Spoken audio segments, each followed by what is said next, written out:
What is this? You need to reach 1,000 subscribers? Do you think you deserve the honor of having 1,000 subscribers, would-be hero? Yeah, what makes you so freaking special that I should subscribe to your freaking channel, hero? Yeah, he's right. I mean, come on. What have you done for me lately? Seems kinda suspicious playing all these old games on a modern machine instead of playing some kind of modern game you ain't played before. I suppose if you truly plan to help the people of Mordovia, I suppose we can take a moment to check out your channel and see what it's all about. Maybe then I'll decide, no? He seems like a nice enough fellow.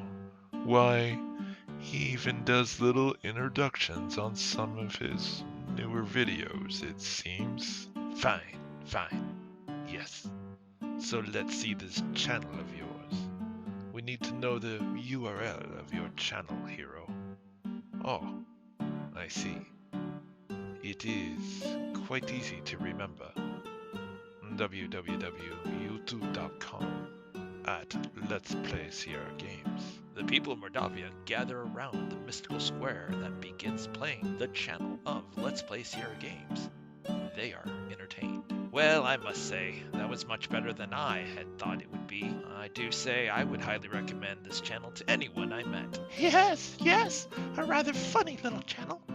I would say anyone who is here should definitely like and give the hero a subscribe at the channel as well. The channel's even kids safe. The hero doesn't even say bad words or anything. He even fights off the scary darkness like a good hero should. Igor maybe not the one everyone think is smart, but even Igor know how to subscribe. Not doing so is a grave mistake. That's a little graveyard humor right there. Even I think this channel is a thing of beauty, and there are few things I find as beautiful as me. And maybe, just maybe, this channel comes pretty close.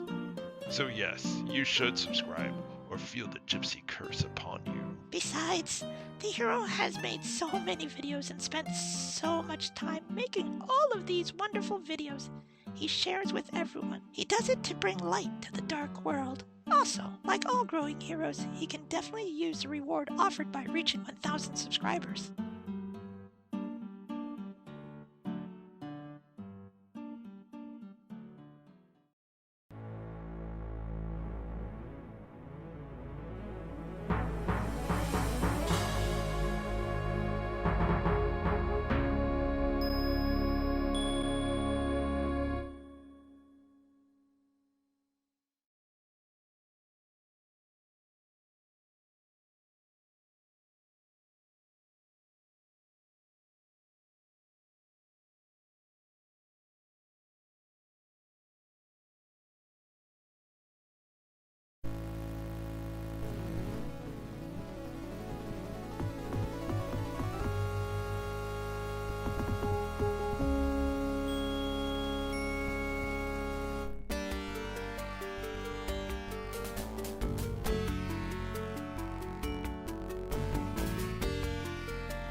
Please insert your save character. Alright, welcome back. We're here now to talk about another Let's Play Sierra Games. This time we're going to talk about Quest for Glory 4. Just like previously, what I've done is I've gone and I've imported my character. So I started with Quest for Glory 1, EGA technically. Actually, I started with Heroes Quest because I actually have the copy of Heroes Quest. So I started with Heroes Quest versus the rebranded Quest for Glory 1 that they would eventually release in EGA as well. And then I went and imported that character into Quest for Glory 2. And then I went ahead and imported that character into the very, very difficult to beat Quest for Glory 3. And that was mostly because of all the bugs. So if you've listened to me talk about that game, in my channel, or even if you've just watched the video for Quest for Glory 3, you'll see that I encountered a number of bugs that were almost game breaking. It did require restoring quite a ways back to basically get to a point where I could go forward and try the steps again, and that allowed me to finally get through. But here we are, we're now in Quest for Glory 4, importing that same character, Valor the Victorious, into Quest for Glory 4, and dumping some stats around.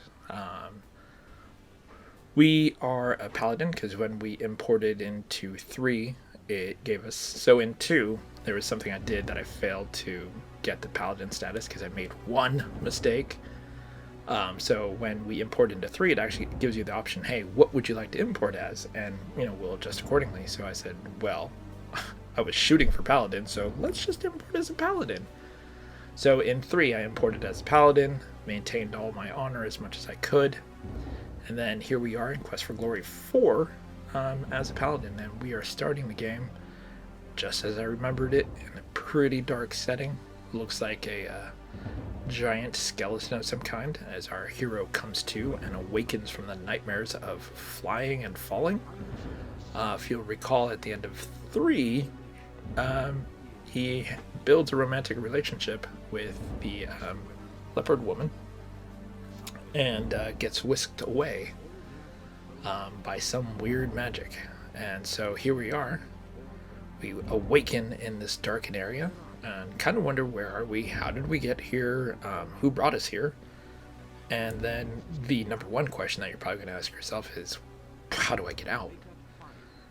So we have those questions in our head, and what I love about this game, and I'm trying to figure out how I want to do this, because I know in Phantasmagoria the audio was such a big part of the game, because majority of the game has audio in it in terms of voice acting.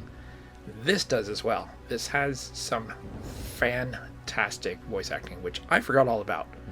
Like, I've not played Quest for Glory 4 in probably 15 years, and I'd forgotten all the wonderful voice acting that is in this game. So, I'm trying to figure out a way. I know when I did Phantasmagoria, what I did is I dedicated one channel to the actual game audio, and then the other channel was my commentary. So, like, if you wanted to just tone me out, you can just basically change the alignment to go to the left volume, and it'd just be the game volume. And if you turned to the middle, you'd get both. If you tuned all the way to right, you would just get commentary. I'm wondering if I should do something like that for Quest for Glory 4, because there is some great commentary in this game. I had a lot of fun making my little Quest for Glory 4 intro. Please subscribe to my video that you'll see at the beginning of each one of these commentaries. It'll be the same one. I didn't re-record a bunch of different ones, so you'll get the same custom intro, but it was my way it's my way of honoring the great voice acting that is in this game. Yes, I could have probably found a woman to voice some of those female lines, probably could have found a kid to do the kid line, but I just thought it was a lot of fun just to have it be myself and just do these wonderful, amazing voices to the best of my ability. Anyway, so we are in this cave. I'm going to stop talking about the intro video, which you've already saw. But we're in this cave and we need to find our way out. And it looks like it'd be pretty complex, just walking along the skeleton and stuff like that.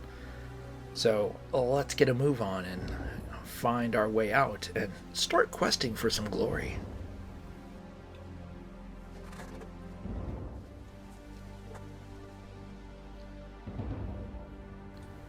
Now that I'm watching this this playthrough, I have no idea why I stood there so long not doing anything. I don't remember if I was setting something up in the background, like creating the save folders, because once I reach the maximum amount of saves in a directory, I typically Alt-Tab move them into another folder, so that way I can just keep saving in the same folder. So I don't know why I stood here this long.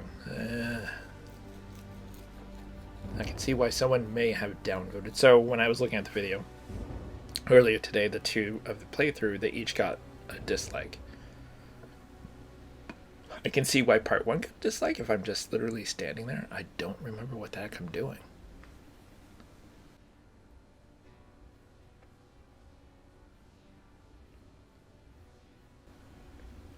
My guess is I probably intended to edit this out because the cursor is not moving or anything. I probably got the game going and said, hey, you know what? Before I start, let me go get a soda, get all ready to play this game. And I have a feeling I just forgot to edit the intro. So for those of you who watched the non-commentary version and sat there wondering why the hero is standing there for like 5 minutes not doing anything, let's just say that he was just trying to think about how to get out of this situation, and I was method acting. We're just going to go with I was method acting the fact that the hero found himself in this weird, uncomfortable situation, in this weird skeletal place, and was just really, really pondering what he should do next. We're just going to go with that. Let's get back to questing for some glory.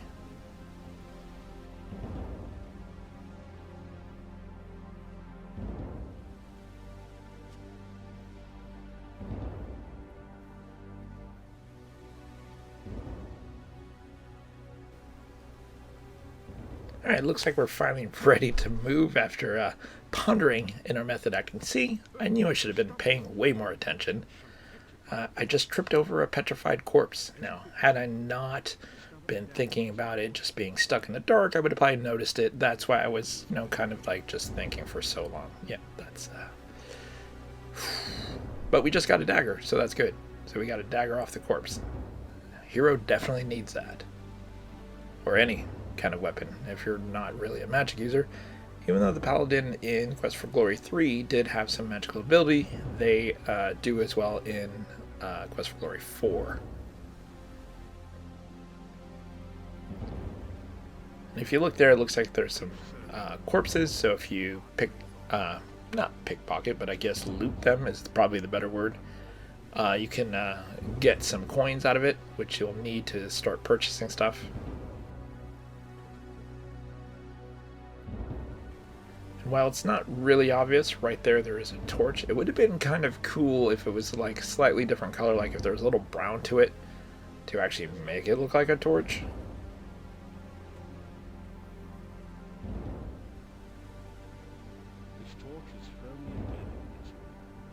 As always with any Sierra game, you should try to pick up anything that isn't nailed down, and if it's nailed down, check your inventory to see if you have a hammer, just to see if you can't pop it loose.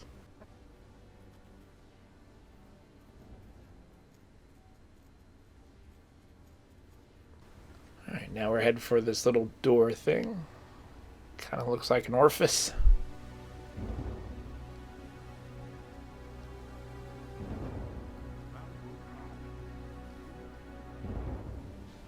The valve won't budge if you had a bit more light. Well, if that isn't a subtle clue about the torch. So flint to dagger, apparently, even if you just click it on the torch, gives you light. Apparently light will let you see just what to do.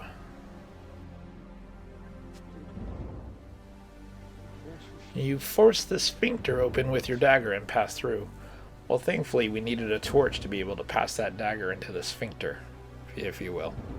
Now we see a couple different sphincters, if you will.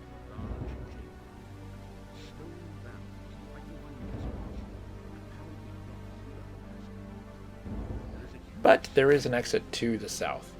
Now, this room here that you're looking at, this isn't the last time you're going to see it. As a matter of fact, near the end of the game, you're about to see it again. But we'll talk about that when we get there. Right now, we're just going to go ahead and pick up a couple more things, like a battered shield and sword, which is much better for the paladin than using a dagger. In terms of being a paladin, sometimes size does matter. The Larry Laffer side of me would appreciate that joke. Now, even though it did say there was an exit to the south, I'm going to go take a look at these sphincters, if you will, and see if there's anything you do, but no matter what, try as you might, with all of your might, there is nothing you can really do. Again, all of this will be relevant near the end of the game.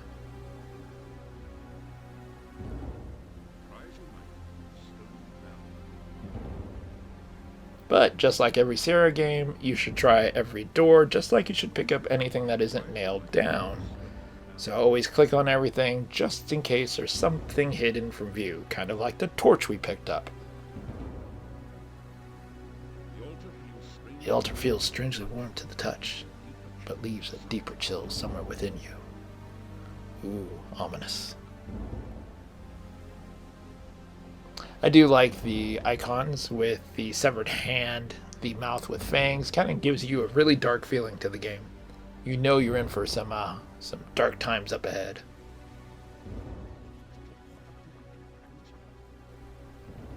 And real quick, we're gonna get a quick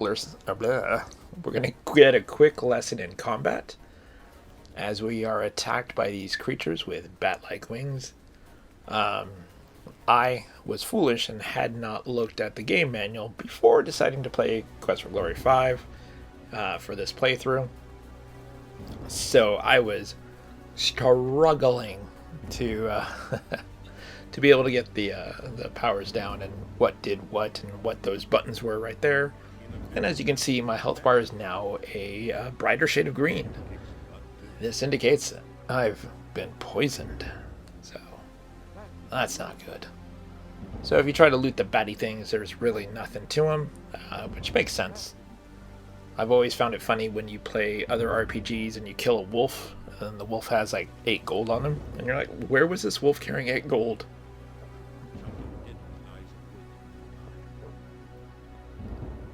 Alright, so we got another windy tunnel, very reminiscent of Quest for Glory 2 with the wind tunnel in Quest for Glory 2. So funny how I can remember that now, having just recently played it not too long ago. I would never remember that wind tunnel from Quest for Glory 2 when I saw this in Quest for Glory 4. Would not have made that connection, but having played it, it's fresh in my mind when I saw the wind tunnel. I was like, this better not be one of those hokey wind tunnels where I have to put a rock somewhere to stop the wind from blowing. Oh no, it's just basically hentai with tentacles. So you have to quickly get across little tentacles. I believe I'm pretty sure it's the same creature, but we'll see said creature again and have to fight it. But again, that's near the end. We're leaving this place for now. We're just gonna get out of here. It's interesting to me, the mouth of this cave is very reminiscent of Aliens. The way it has the mouth and the teeth looks like Aliens to me. Not Space Quest Aliens, but like the movie Aliens. And so as we come out of this, we can see there's someone clearly just standing there.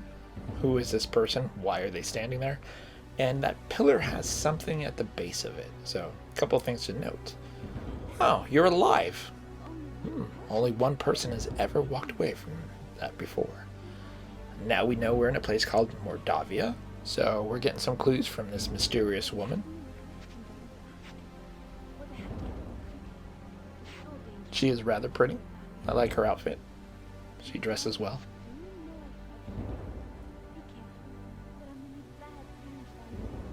And she even tells us that there was a town due north of here. Oh, and by the way, her name is Katrina, and she hopes that we get to meet again. You will see she's rather fleeting. We'll run into her a few times, and she'll keep giving us like little small subtle clues.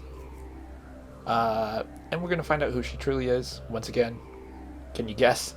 Yes, near the end of the game, we'll find out more about who she truly is.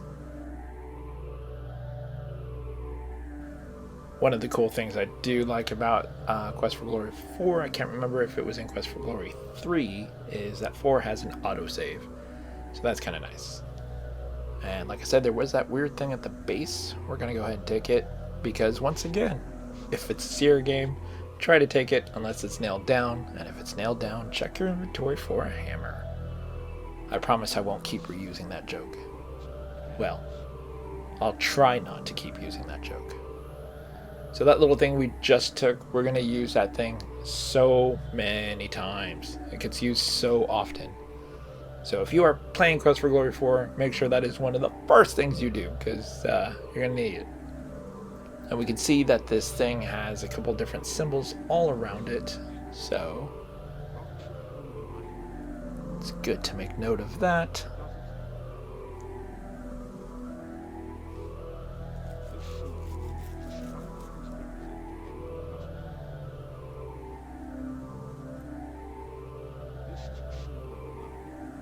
all of these symbols actually do mean something.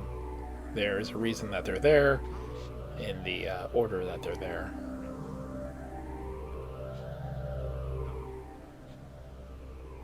And still currently poisoned, which is not a great condition to have. There are a number of different ways to get rid of the poison condition, and I'll explore a few of those during the game when I'm playing, so you'll see that as I'm playing.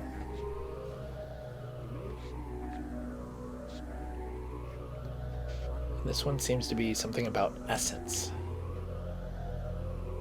So all of this is going to come into play. This whole pillar, that room we just got out of, everything.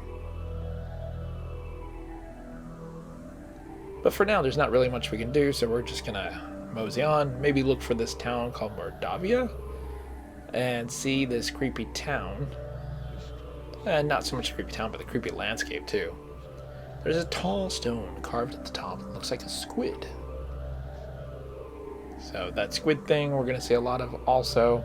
And there is also, I didn't catch it because of all the green slime originally, but I'll eventually notice, oh, and you can see that the poison condition passed. But all that slimy goo, which I'm about to take a slide on, that bonsai tree in the lower right hand corner will eventually need to get it. And boy, when I spotted it and realized I need to get it, it was it was a chore. And it's mostly because you'll notice if you watch the original videos or even tried to watch, I think it's a total of just over 11 hours, and that's only because YouTube only allows a maximum of, I think, 11 hours. It was either 11 or 12 hours is the maximum that YouTube allows. And so in the gameplay I originally uploaded, it was like, when I put it all together, it was like 16 hours. So I sped up some of the areas, got it down to like 12 hours and some change by speeding up a bunch of stuff. And then I sped it up a little more because even then it was still over 12 hours and YouTube was like, nah. And I just thought, you know what? I'm going to break it up into like 2 sections. I mean, I can't imagine anyone, unless you're going to sleep and you just want to listen to Quest for Glory being played and you just put it on as you're going to sleep. That's probably one way you'll probably ever watch a 6-hour video of gameplay. But what I ended up doing is once I did that, I totally forgot what my point was. I was just rambling so much. Anyway, we'll forget about that.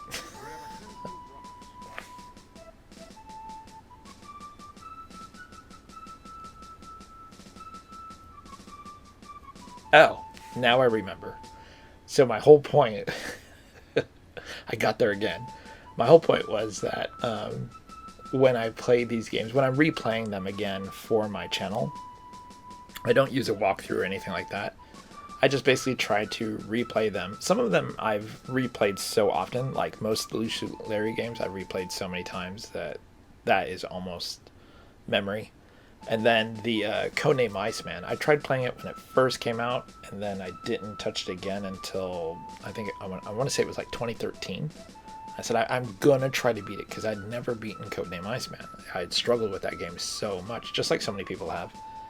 And so in 2013, I beat it, and so when I replayed it again, this time for the channel, because in 2013, I just played it just to play it. I didn't do it for the channel, didn't record it, which is a bummer, because I had to replay it again for the channel. But when I did replay it for the channel, most of it was already committed to memory because I just played it not too long ago. So most of it was already stored in my brain, which is amazing because my brain doesn't really store a lot of information except if it's about comics and like Sierra games. So thankfully Sierra games was part of the things that my brain manages to retain. And so when I played Codename Iceman, it was much easier than when I originally played it in 2013, where I was struggling left and right, getting my sub sunk 1,000 times before I finally figured out how to pass it. So the gameplay ends up being super long, typically when I do these videos, because I'm not using a walkthrough, so I'm not looking for the quickest way to get to all the right places. I'm literally exploring it like it's the first time I've played it. Again, unless I've already played the game a bunch and I already know where to go. So like in Leisure Suit Larry, there wasn't really a lot of exploring, so those videos tend to be shorter. because I've replayed those so often that they are committed to memory. There are certain games like King's Quest 1. That one is pretty much committed to memory, but there is, or is it 2? The Beanstalk, where you have to climb the Beanstalk. That thing is a nightmare. So that actually made the video longer just because I knew what to do, but getting up the Beanstalk was nigh impossible. So it takes forever by doing save, restore, save, restore, save, restore, save, restore. So games that I've not played a lot, so for example Quest for Glory 3 or Quest for Glory 2, played Quest for Glory 1 a lot, but 2, 3, 4, I've not really played as often as I've played Quest for Glory 1. So when I do these gameplays for these games that I've not played, they tend to be extremely long. So that's why this commentary is split up into, I think, 2 or 3 or maybe 4 different ones. And even then, there's going to be portions where I don't talk, just like at the intro where I was just standing there for 5 minutes and I have no idea why. There's going to be portions of this where I'll speed up as well. So I might not have anything to say, and if there's no cool dialogue happening like with some of the villagers inside of Mordavia, I may speed up the video, especially if it's combat. Like if it's combat, usually I'm just going to say, okay, we're going to fight, and then I'll just speed up the combat, because I won't really have too much to say about what is happening during the fight. But who knows with me, I tend to ramble quite a bit. I may just be rambling about something else as fights are happening, not even talking about what the game is. Alright, so don't judge.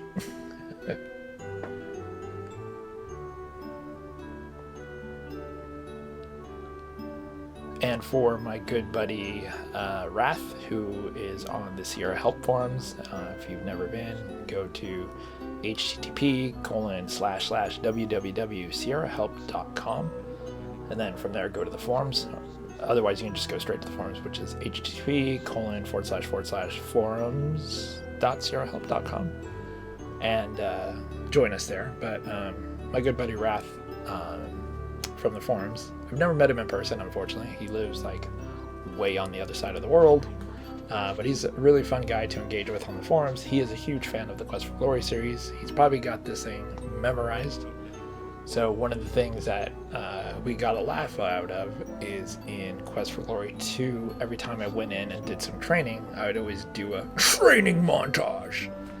And sure enough, in this game, there's a couple of areas where I do training montages, both in the guild, where there is actually equipment to do some of that training stuff, but also there'll be times that I just stop, pick up a bunch of stones, and just start throwing rocks at a tree. Sorry, tree. Nothing against the tree personally, but what I'm trying to do is build up all my different attributes and stuff like that. So sometimes I'm just trying to build up my throwing and my endurance, so I'll just stop and pick up a bunch of rocks and chuck them. Like those things, I'll probably also speed up because no one cares to watch me throw stones at a rock for 5 minutes, or stones at a tree for 5 minutes, or stones at anything for 5 minutes. So there may be plenty of areas in this game where I speed up. So now we are in Mordavia, and this is the Burgermeister. Again, the the voice acting in this town is amazing. There are 3 characters in this town. They show up all together. You'll know who they are, or if I say these 3 characters show up together, you may already know who they are if you've played Quest for Glory 4. They are probably by far some of my favorite characters in the game, just because the way they interact and bounce off of each other is excellent. And probably another favorite character that I really, really liked, just because his voice acting was great and hilarious, is Igor. So Igor is amazing in this game. So when I did my little intro, I had a lot of fun with Igor and using his line of, "That's a little graveyard humor right there." So he explains that this is the town of Mordavia. The sooner you leave, the better we all are. So he seems very unwelcoming, which makes sense. Strangers in this town usually cause trouble. And naturally, because the hero is here and we're questing for glory, naturally trouble is going to happen while we're here, and we're going to be out there to help solve those problems. And it's unfortunate because even in a way, this hero in Quest for Glory 4, and it's kind of dark, causes the demise of an old man. We'll see him a little bit later where there's an old man looking for his wife who has been missing for years and years and years and years. And we'll discover that she has indeed passed, and we find out where she's at, what she is, and stuff like that. And when we tell him, eventually he goes out to meet her and meets his own demise, intentionally so that he can be with her again, which is, it's a wonderful love story. They're reunited in death again and can pass on together, whatnot, because she's stuck otherwise. But it's also kind of sad that you basically encourage this guy to go out into the woods that are very dangerous and meet his demise. So, the story has some dark elements for sure, but again, it is an amazing game. So we've talked to the Burgermeister, we've gotten some information from him. An important thing to do is kind of greet him, and you'll see that he looks at you suspiciously. As we do things for Mordavia, his attitude, as well as the attitude of the others in the town, will slowly begin to shift. And not even really slowly, I guess it's kind of quickly that it begins to shift. Because at first, no one really trusts you because you're a stranger, and you are the symbol of trouble. Because whenever a stranger shows up, things go wrong. That's usually true, because when you're in a small town and someone you don't know rolls in, you're like, who are you running from? Like, are you running from the law, trying to start a new life? I don't live in a small town, but I imagine that's what they think. I actually live in San Diego, which is a very enormous town, so new strangers are always rolling in here, so it's whatever. But I imagine if I lived in a small town, that would be my attitude.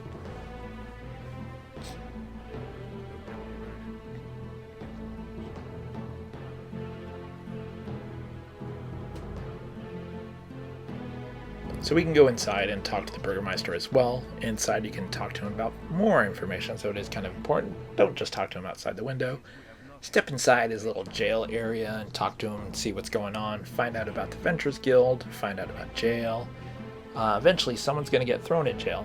It's not you, but someone else will be thrown in jail and you will need to help them. And so it's kind of important to understand where all the areas are in this game and do what you can. As you can see, everyone in Mordavia minds their own business. So then we find out that Castle Borgov is also close by, and it's to the northwest of the town. So naturally, another place that we will eventually have to visit. We can visit before the end of the game, but near the middle of the game, that castle becomes very important, as well as, once again, near the end of the game, that castle becomes very important. But prior to getting inside the castle, there is definitely someone there to talk to. And the quest between him and someone else, I'm not going to say who it is yet, I think it's a great quest because you, sort of like what I alluded to with the old man, you are helping a couple resolve their issues, is probably the best way to say it. So there's a lot of cool, like, not end of the world, save this dark thing type of quests in this game. There is a few of those. Like, we will meet the lady in the lake, is what I'm going to call her for now.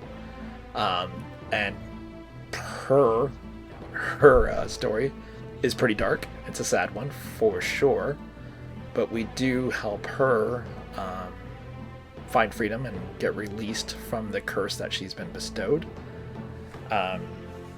So there is that.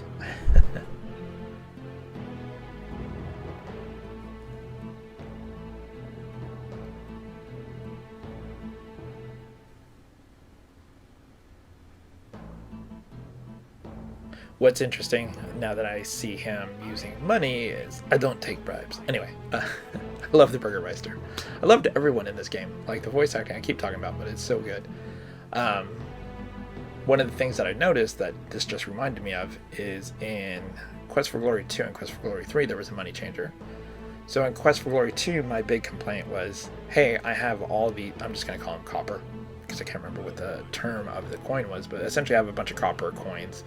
That is the lowest denominator, and it's, in Quest for Glory, weight matters, and I had no way to basically talk to the money changer and say, hey, I have 10,000 of these coins, can I change it to 100 silver, or 10 gold, or whatever the money translation would be. there was no way to do that. So a lot of times I was just giving, which worked out since I was trying to be a paladin, give my money to like the beggar that I would see. So I just keep giving him money to get rid of those quote unquote copper coins. What was cool is in Quest for Glory 3, once again, there was a money changer, and the money that you got from Shapeir is useless in Quest for Glory 3, so you need to basically find a way to do a money changing. And what was cool in 3 is that you could take the lower end coins and upgrade them to, you know, the higher value coins. In Quest for Glory 4, they've done away with a money changer. So there is no money changer in Quest for Glory 4. The money that you find is the money that you use. And here the Burgermeister is saying, hey, stay out of trouble, stay out of people's business, and everything should be fine.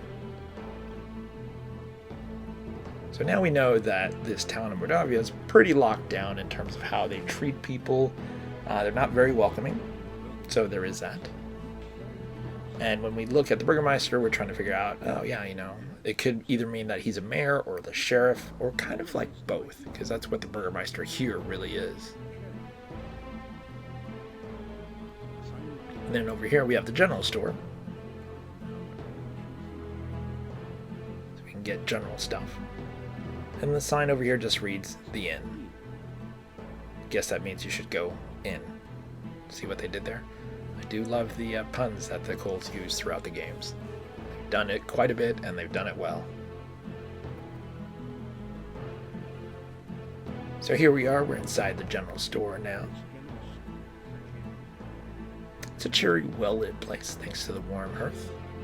The first things you notice are the cats. They seem to be everywhere. And then there's a shopkeeper, sitting in a rocking chair, as she knits. She's a very sturdy-looking woman, so let's talk to her and see what she has to say.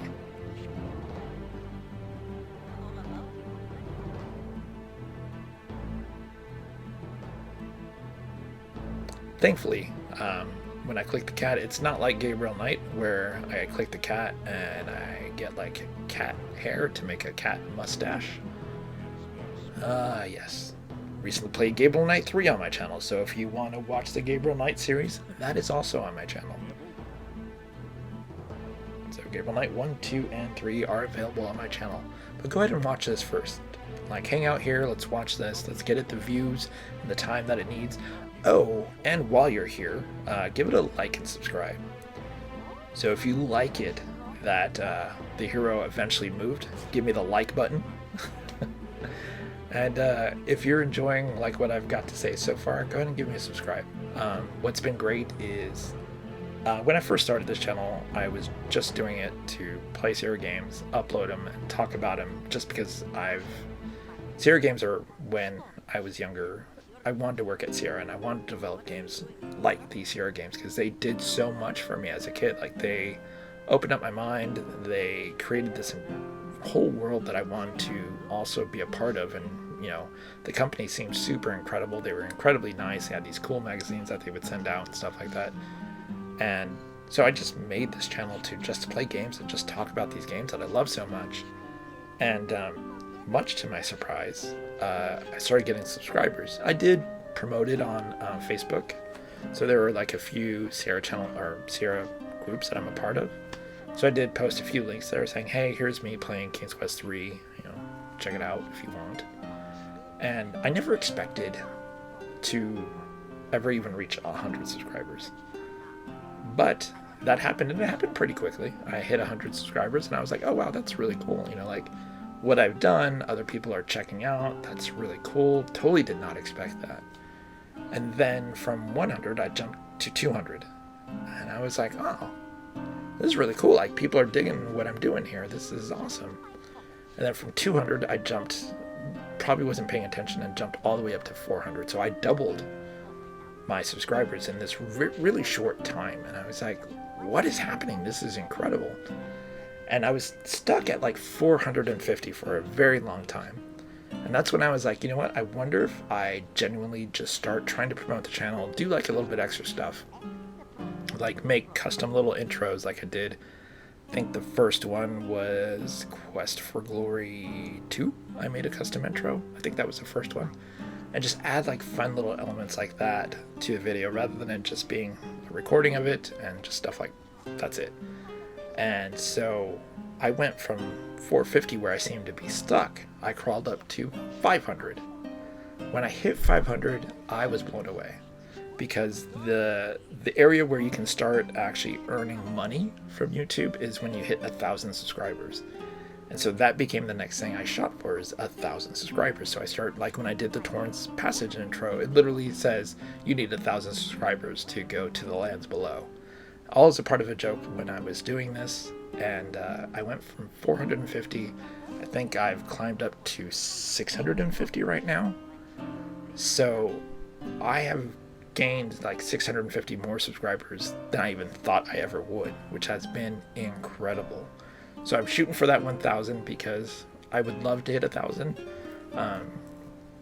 Back in June of 2020, here comes a sob story, just really quick. My wife's health became a serious issue. She's on disability. She no longer is able to work. Like I said, I live in San Diego, so it's just my income. A bunch of our bills that we were able to pay before, because we had two incomes, was suddenly reduced to just my income. And as a part of that, a bunch of the bills we had fell behind, and the whole story there. My whole point is, I would love to hit 1,000 subscribers just so I can make a little bit of extra income. It doesn't even matter how much little, like every little bit counts at this point. So I'm shooting for 1,000 subscribers. So if you haven't already, go ahead and click like and subscribe. And if you want to, definitely pass it around to other areas and say, hey, check out this dude's video. Only do it if you like it, though. Don't do it because you feel sorry for me. If you actually like what I'm doing, that's cool. I would definitely love for you to share it. If you want to pass around because you feel sorry for me, that's also an option. But if you don't like it, I'm not asking you to basically speak on my behalf if you're not really behind the product of what I'm doing here. Anyway, so here we are. This woman, much like me, has a lot to say. She talks about nothing can kill a werewolf except for silver or magic. So now we know, on top of everything else that's in Mordavia, clearly we see like the icons with, the severed hand that looks like a ghoul's hand. We see the mouth icon with the vampire teeth. Now we're getting hints at not only is there like vampire vibes going on here, there's also werewolf vibes, which standard fare for the typical horror type setting. So now we know that perhaps werewolves are involved. And it's funny because in Quest for Glory 3 we had the leopard people. So it always seems like there's, in the last two games, like someone who changes into another form of beast.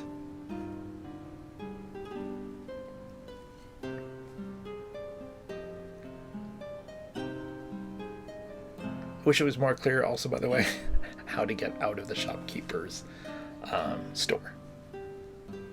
And as you leave, she'll say goodbye, or as my dear departed Boris used to say, may the winds blow fair on your back.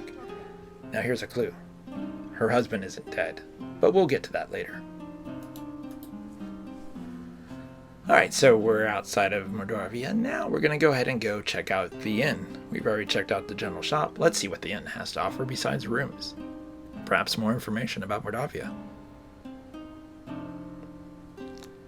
Yeah, here we are. We got the innkeeper and a couple of people. You've entered a small but nicely furnished country inn. Stairs lead up to the guest bedrooms.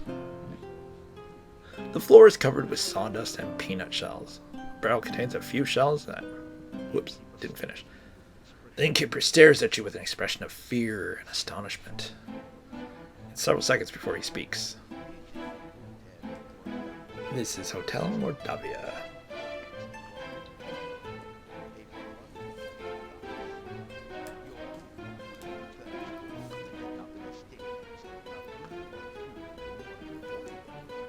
So now we have a room that we can pay for, as well as a place to get food, which is probably good. You pay the innkeeper for your room and board. Thank you for your payment. Alright, we're about to meet the three people that I really enjoy in the game.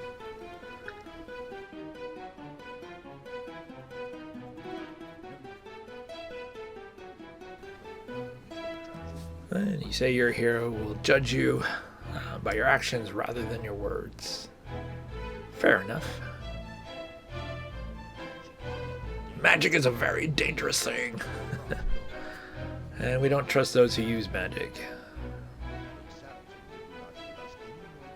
So I do wonder, I feel like I need to play as a wizard. I wonder how a wizard gets dealt with here. Or magic user. I can't remember how Quest for Glory calls them. Magic users? I think it's magic users.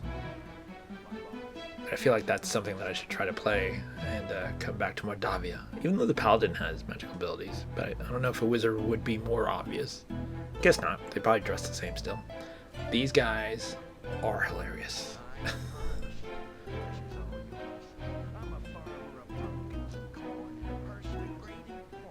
And someone on Discord told me there's a line that is incorrect here. And I think that was it right there. He talks about a wealthy garlic grower, but then I think he says we need to get revenge for Igor. Now I will say I patched everything before, because of Quest for Glory 3, I patched everything for Quest for Glory 4 before launching it. So I'll need to go back and re-listen to that line and see if it's actually incorrect. But these three cracked me up. When I did my little intro for these three, I kept listening to them to try to get their voice as close as I could. And it's still my own voice because as much as I love to go into voice acting, I've not yet gotten a professional gig doing so. So if you're someone who's listening to this and you're looking for a professional voice actor, please look me up. There was the opportunity to do a voiceover for the Space Quest game that was made by a few folks. Unfortunately, never saw the light. Part of it was my failure to deliver on some of the lines. And I guess some other stuff happened with others, and delivering lines just proved to be too difficult. I did voice over a quick little intro for I believe it was Gumby who hit me up. He had a little demo thing that someone had done, and he wanted to test voice acting over it. So if you go to larrylaffer.net, it's somewhere on there.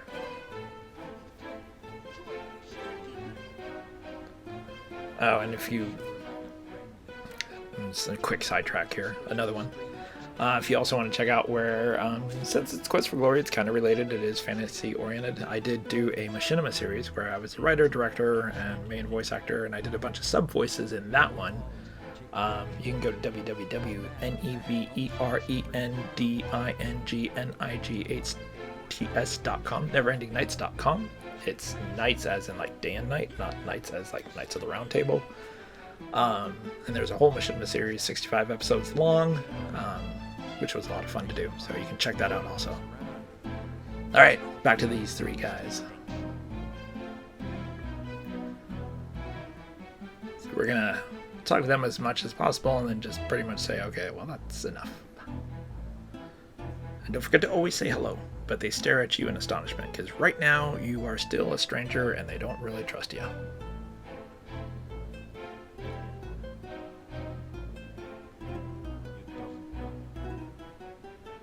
Once again, because it is a Sierra game, click on everything.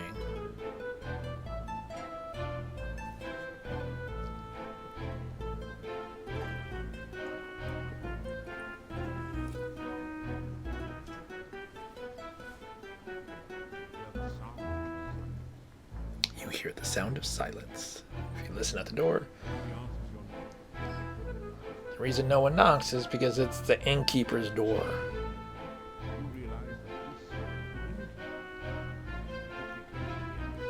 The innkeeper's wife would be in the back right now in that back open area because she's probably getting food. So let's head up and check out our room that we paid 15 kopecks for. I think it was 15. Probably well worth it. Probably better than sleeping outside. Who knows what dangers are outside. Yeah, hey, it's not a bad room. Wow, that is a lot of garlic. Makes you wonder why there's so much garlic. Could it be because there's vampires? Yeah, I think it's because it's vampires. So you light the candle. Garlic braids in the room, adding a certain special ambience.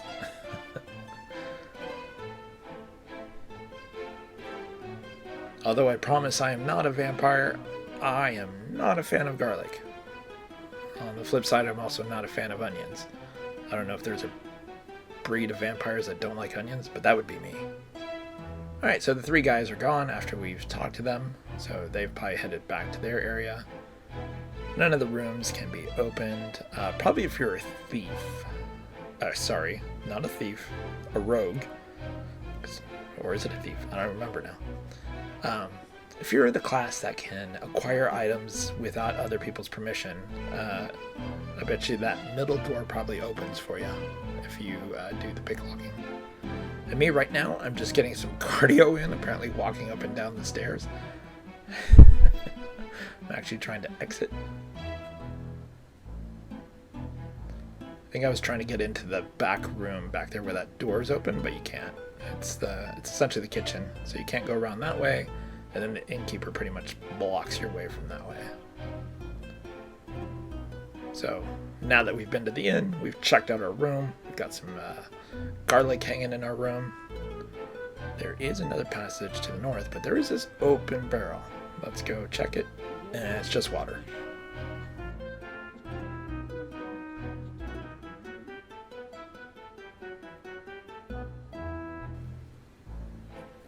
At this little place here with the mound and the thing at the top. That thing at the top is a staff. We'll find out more of that. Yes, near the end of the game. Here's that old man that I was telling you about, who looks dejected. He seems to be searching for something that he hasn't been able to find, like his wife. So we head over here, talk to him. You can ask him his name. He says, "I am Nikolai. Have you seen my Anna?"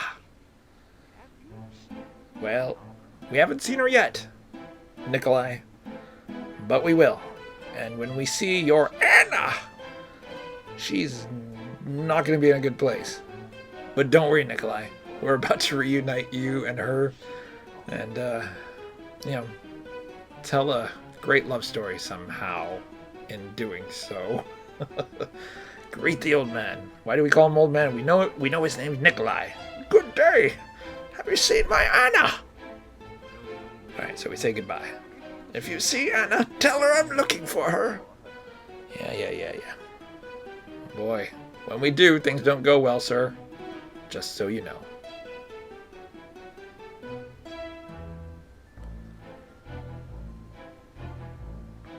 This is one of those Simon Says things where the bells ring in a certain order, in a certain color. You gotta memorize it.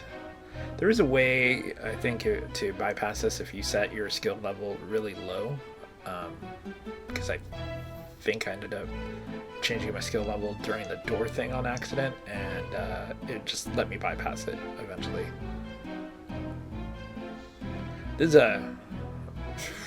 This whole room and the next room, was not easy for me to figure out. There's like this weird door thing there, weird statue. Looks like a great place for a spare key, but you don't find anything. There's this contraption that kind of looks like a droid, but then, doesn't really seem to do anything. And then it says, are you trying to identify an animal? You can analyze the creature you wish to capture, then apply the proper bait. If the animal is in the immediate vicinity, the trap will catch it for you. So now we know there's something to do with an animal. If the animal is not in the area, you'll find that basically this thing is useless. So we're just we don't know what we're doing yet, so we're just clicking random answers, and clearly the trap doesn't do anything. I like that you can hit back if you do answer incorrectly. Still don't know what we're looking for. So when you get the wrong answer, it'll just give you suggestions. So let's go open this door. What is this door? Let's try to open it. If you open it, a bunch of Antwerps go bouncing around. Oh no, you've been Antwerped. Fortunately, these are just baby Antwerps, so the attack wasn't fatal like they were in the first Quest for Glory, or Hero's Quest, depending on which version you played.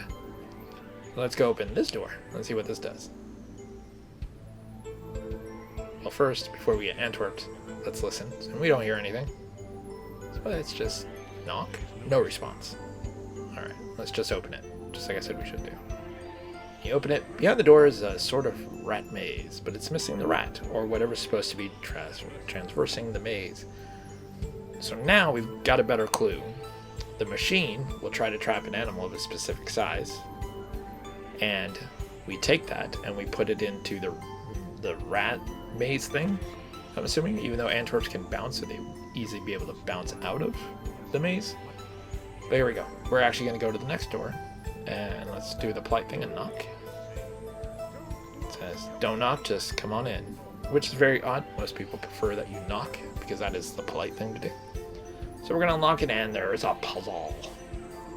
Now, at first, this may seem very disorienting as to what you're trying to piece together. Just by moving pieces around, you can kind of get a clue.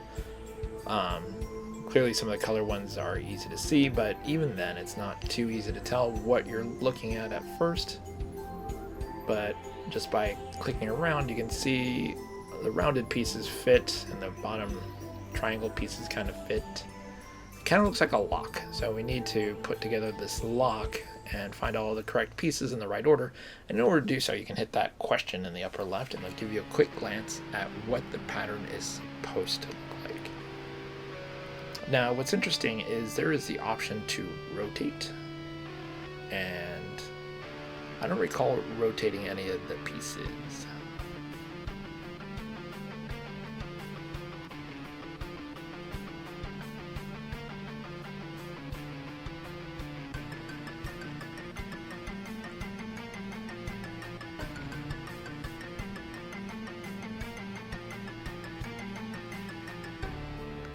So it looks like it's alright, but there are a few pieces that are off. So if you click that question mark, it'll quickly show you what it's supposed to look like, and you can kind of see the pieces that I had off. So now it's all correct. You've uncovered the keyhole, but you don't have the proper key to open this door. That didn't do anything. We just saw an Antwerp bounce back into its thing.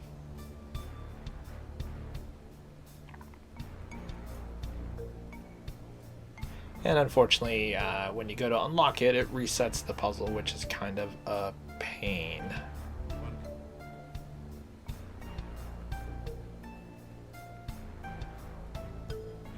So apparently, we see Antwerps bouncing around now.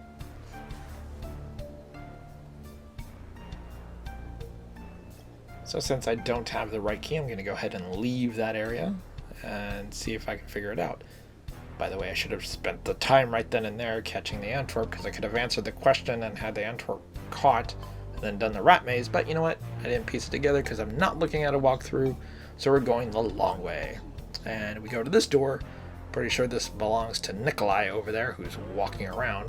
The door's locked, which probably means if you are a rogue slash thief slash an acquirer of items, you probably can pick that lock and get in. So now we're going to go up a screen and see what else is in Mordavia besides this old man. Oh, hey, there's a creepy looking building. And there's a dude over here working on something. Spoiler alert, he's working on making gravestones. Hopefully not our own.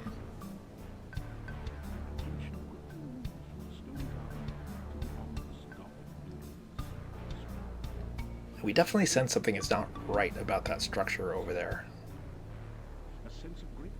A huge sense of danger and hunger comes from near the door.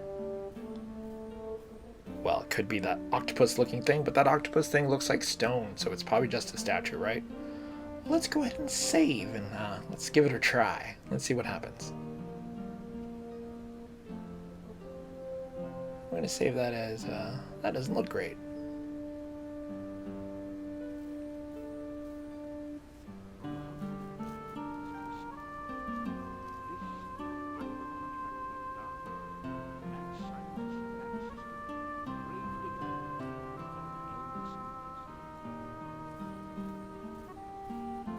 Now, I've been to Vegas, and I don't get the Elvis impersonator reference, other than perhaps being old and just being hunched over because of being old, because not a lot of Elvis impersonators are young.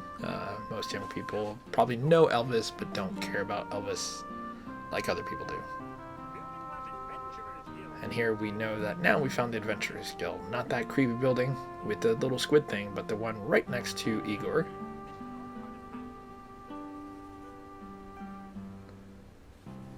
And this is his day job. Also works the graveyard shift. Haha, little graveyard humor there.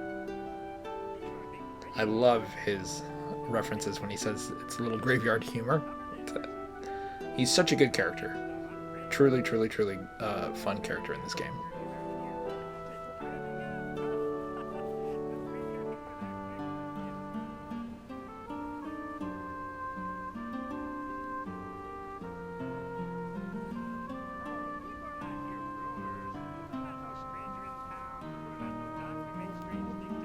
I love that Igor says, I don't hear a lot of things.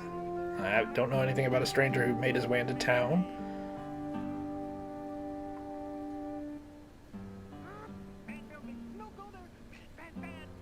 So he mentions that building is bad, the monastery. So that's what that building is, it's a monastery. Now we will need to go into that monastery to get a few things. There's a few times we have to go in there. There was one thing that I did that I ended up restoring because it seemed questionable, but then later on I came back and I did it again anyway, and it actually gave me a paladin ability for doing it after the fact. So had the right idea, but I had to do it a little bit later apparently. But it was funny because I thought, yeah, you know what, I'm going to do this, and it actually worked and things started going crazy. I'll talk about it when I get to that.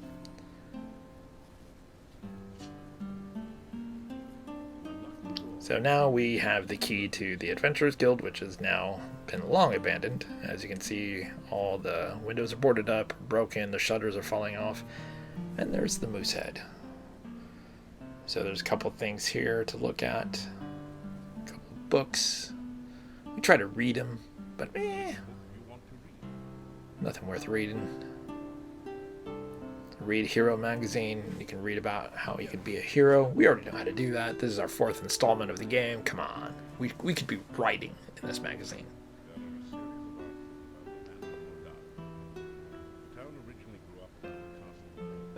But it does talk about the Castle Borgoff and the locals who were the Borgoffs and kind of what happened when there were invaders.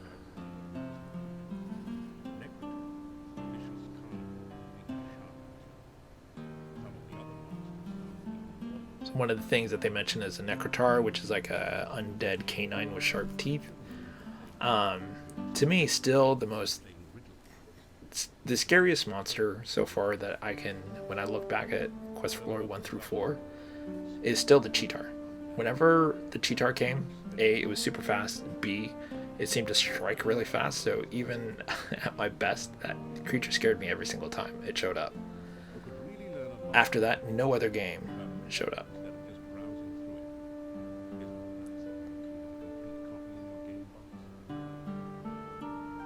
I do love that they make a little nod about including the manual in the book and then even putting a smiley face at the end.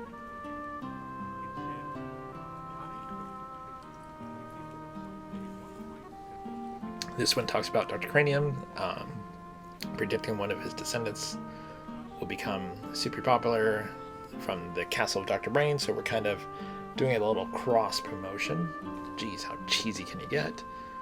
But that's who the scientist at the door with the ringing bells, that's essentially who he's spoofing, or a descendant of, if you will, because they look very, very similar.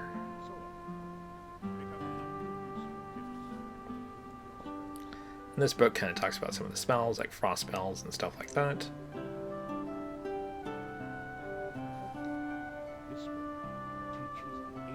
This one talks about Tuk Fu, how to overcome your opponents by attacking them with unpronounceable names and martial art forms, confusing them. With fortune cookie wisdom, no less.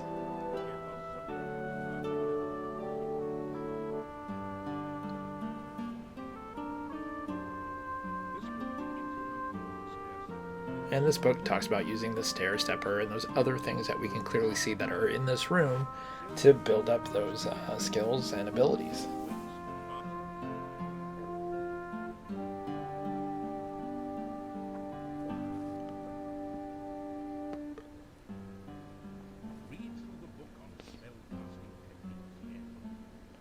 I love that when you read the book again, it says, yeah, you read it, nothing's changed.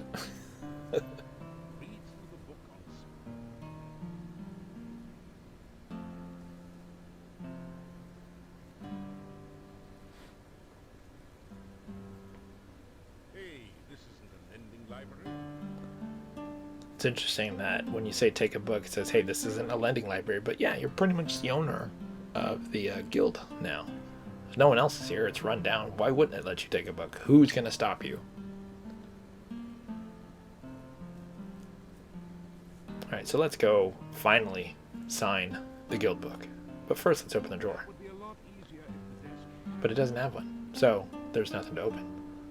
So let's sign the logbook, which is funny because in Quest for Glory 1, that's like literally one of the first things you do. You walk into town, walk into the left, and you can just sign the book. In this game, we've done so much more before we ever got to even sign the book. So we can also read it, kind of find out who else has signed it, what their fate was.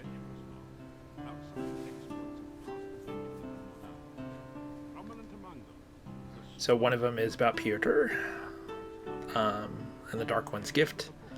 We're going to find out more about the Dark One and that cave, which is where we came from, but Piotr or Peter, however you want to pronounce it, if you want to pronounce it how you do, we'll see him too, but only in a certain area, and unfortunately fate was not kind to him either.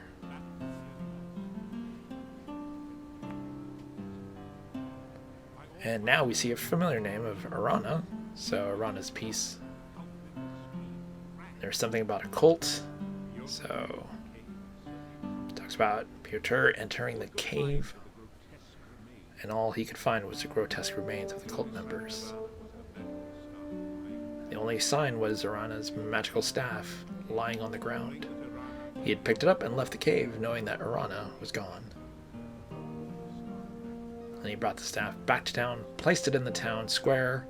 A garden of flowers instantly sprung around it. Remember that mound that we saw at the entrance? There you go. Near the end of the book, Piotr tells he wants to go seek the rituals of the Dark One and destroy them. There are no later entries, so we know something happened to him. He did not complete his quest to go find those rituals and destroy them.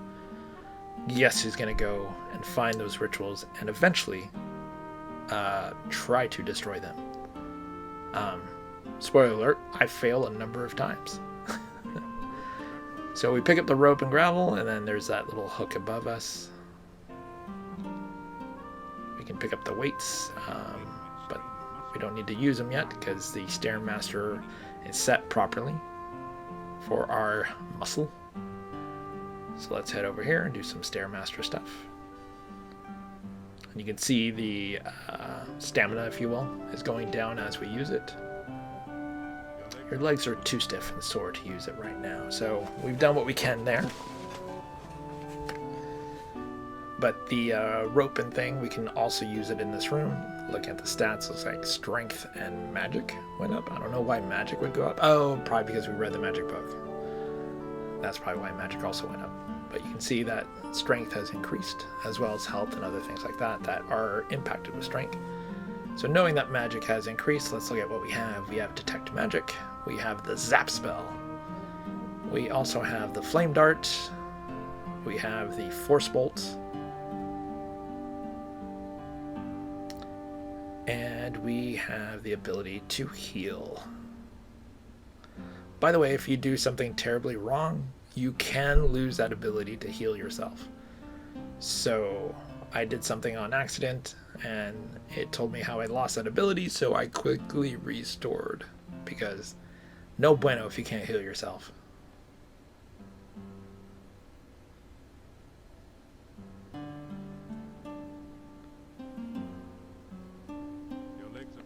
Try to do the leg exercise again. Nope, can't do it. Let's go take a look at those pictures.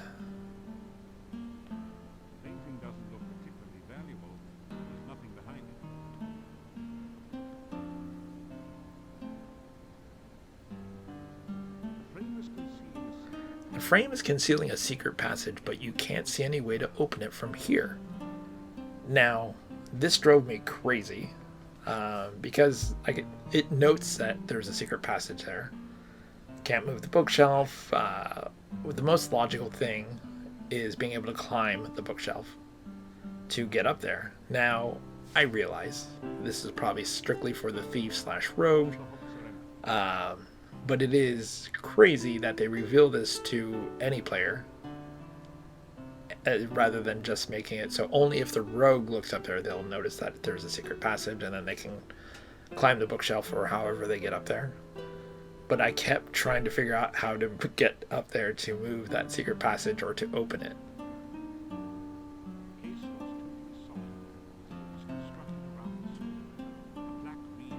So now we found a little thing here that says break glass in case of emergency. It looks like a sword.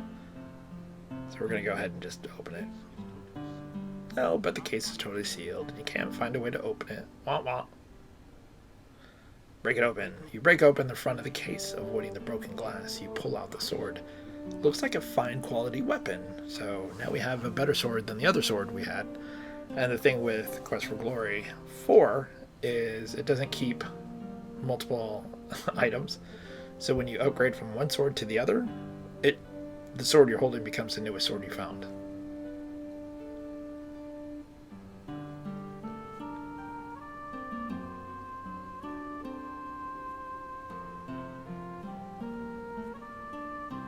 So as you can see, I just have the dagger and the sword that I just got, which works out, so you don't have to try to manage your inventory and find out what's what.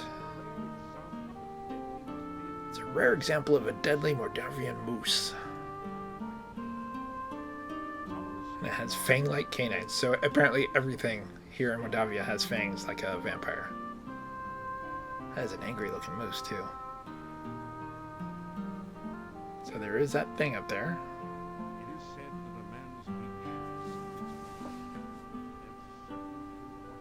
It says we can't reach it, but we do have something in our inventory that'll allow us to climb up there.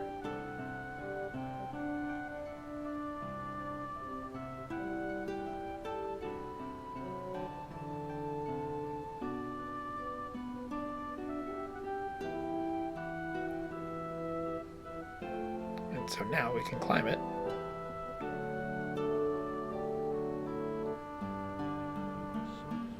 It says everything we were doing, we're so exhausted, everything hurts. Better get some rest soon, and that's because we have no stamina.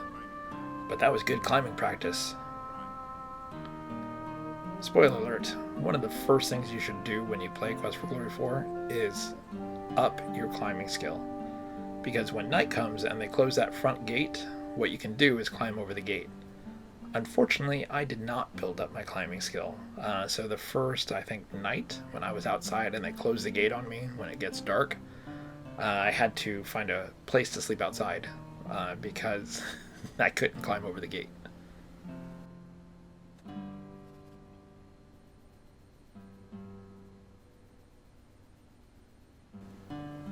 Now I know I need to eventually go in that monastery, but for now, I'm just going to leave it alone.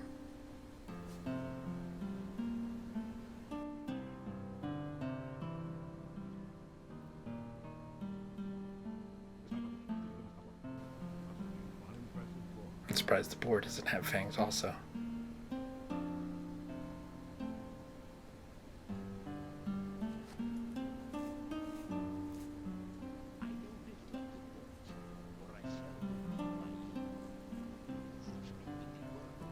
So there are now a few more dialogue options with the innkeeper. We can ask him about the forest, to which he knows nothing about, and refers us to the burgomaster, who may know more about the woods. If you ask about gossip, he says he doesn't, or if you ask about rumors, he says he doesn't gossip. So, not most innkeepers in most games that you play, especially in like D&D, the innkeepers are the guys who are full of knowledge and have like a ton of info to share with the players. Not here in Mordavia. Mordavia, lips are sealed.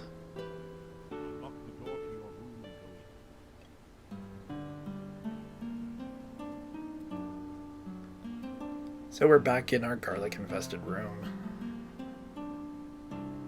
Let's light the candle. I don't know what the difference is, whether or not you light it or not. If you don't light it, if something happens. I always lit it. Apparently my hero is afraid of the dark. After some rest.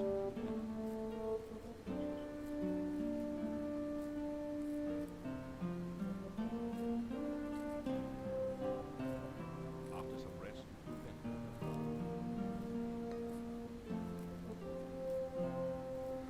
So what we're doing is we're just getting a few little power naps in here. Little 60-minute hour naps.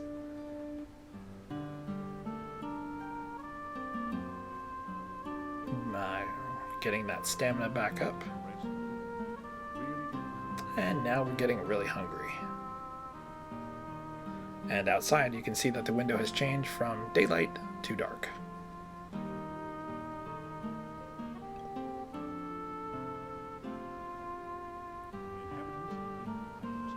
The inhabitants of the inn eye you suspiciously. You feel like you're not welcomed here. So, still, we've not really done anything to earn their trust yet, so it's not surprising that they still view us suspiciously.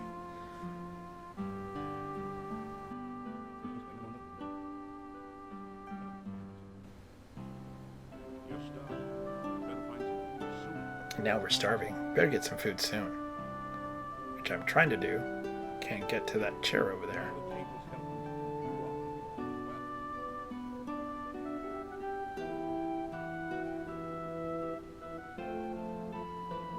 So it's interesting, if you click on the chair, he'll go around the Burgermeister. And now we're going to meet the innkeeper's wife. It's a traditional Bardavian chicken parascus. Delicately seasoned with locally grown paprika? I don't even know how to pronounce that word. Clearly I'm not someone who eats a lot of different kinds of foods. If it's not a burger and fries, I probably don't know what it is. Although I do like tomatoes and lettuce in my burger, if that helps. It's an anti-gravity machine. Well, not exactly, but it does keep movements from control.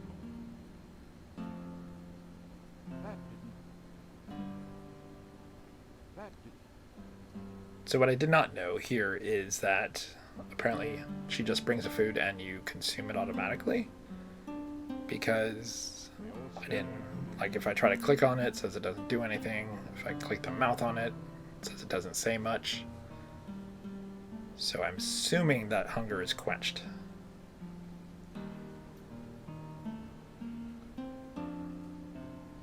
What would be cool is having like a hunger meter, so you can kind of see where your hunger is at and know if you should be heading back to town if you're out there adventuring and your hunger meter is starting to build up.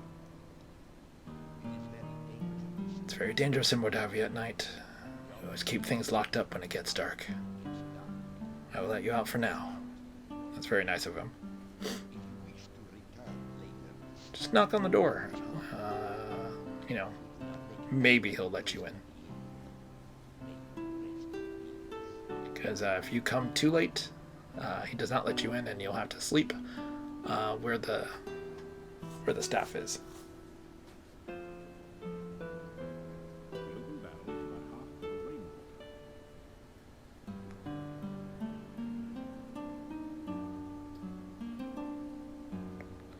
Now, I will say, I've already imported my character into Quest for Glory 5.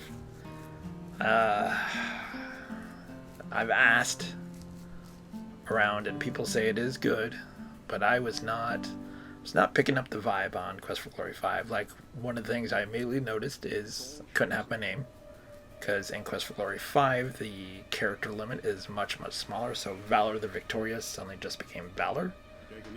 And the 3D graphics I struggled with, because when I would sometimes eagerly go to click and attack something, because I was just trying to get the playthrough to see what it kind of, not the playthrough, but just a feel for what it's like. Because I don't remember ever finishing Quest for Glory 5. Ever. I have no idea how that game ends. So I don't think I've ever played it beyond, I think, maybe 30 minutes. And so when I imported my character from 4 into 5, and saw the 3D graphics and stuff like that, there were times where I was clicking on a person to attack, because it is 3D. It's not like the 2D side to side that we've seen through Quest for Glory 1 through 4. So you can actually run around the characters and stuff like that. What kept happening is like I would go to attack and they'd move a little, or they'd get knocked back a little, and suddenly my guy would kind of walk off a little bit, and then they would attack me as my guy's kind of walking off. So I wasn't a fan that in that 3D combat it is kind of cool, you can move around if you need to, but it also was very distracting because at times I was not wanting to move around, but where my mouse had clicked because the guy had taken a step back, suddenly my guy is walking in a direction rather than continuing the attack on the guy. So eventually I'm going to get back into Quest for Glory 5. I may, since I've done 2, 3, and 4 all back to back, I may step away from doing Quest for Glory 5 for a little while.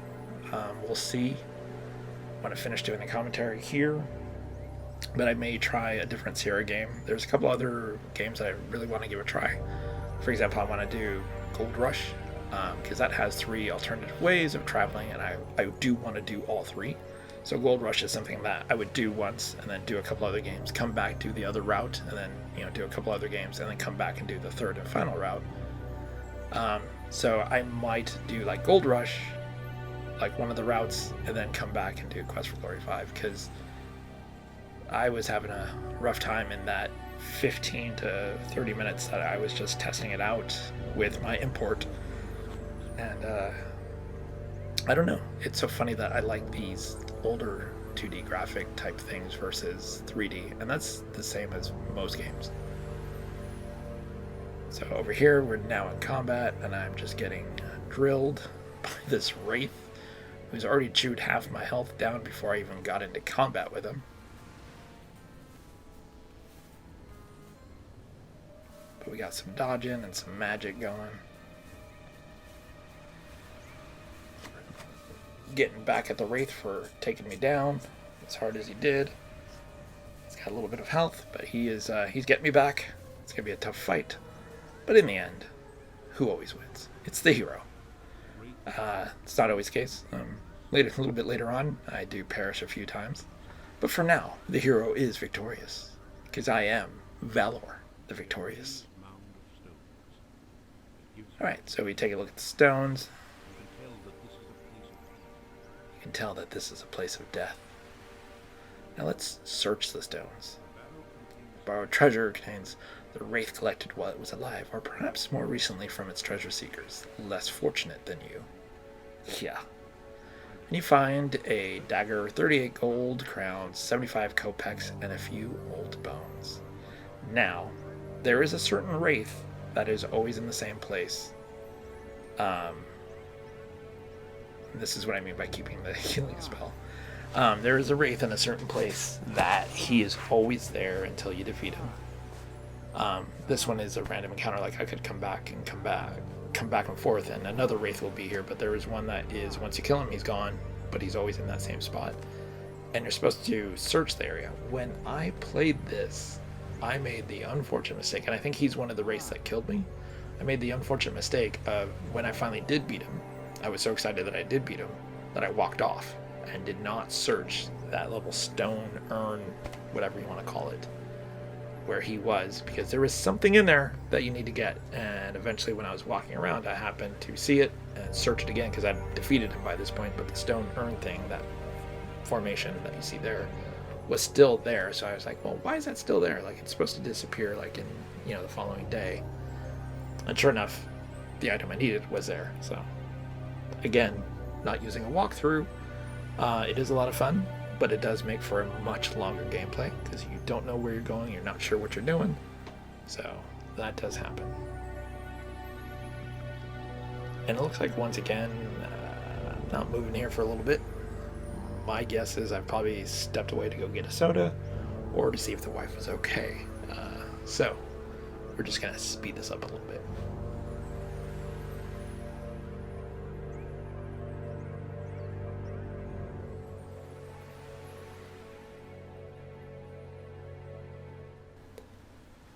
Once again, for those of you who watch the gameplay and wonder why I'm standing still, chances are I'm probably, like I said, either getting a soda and forgot to go back in after I recorded everything and edit, or I was probably checking on my wife. Because usually when I'm playing, I close the door, trying to have my own space in my very heated man cave.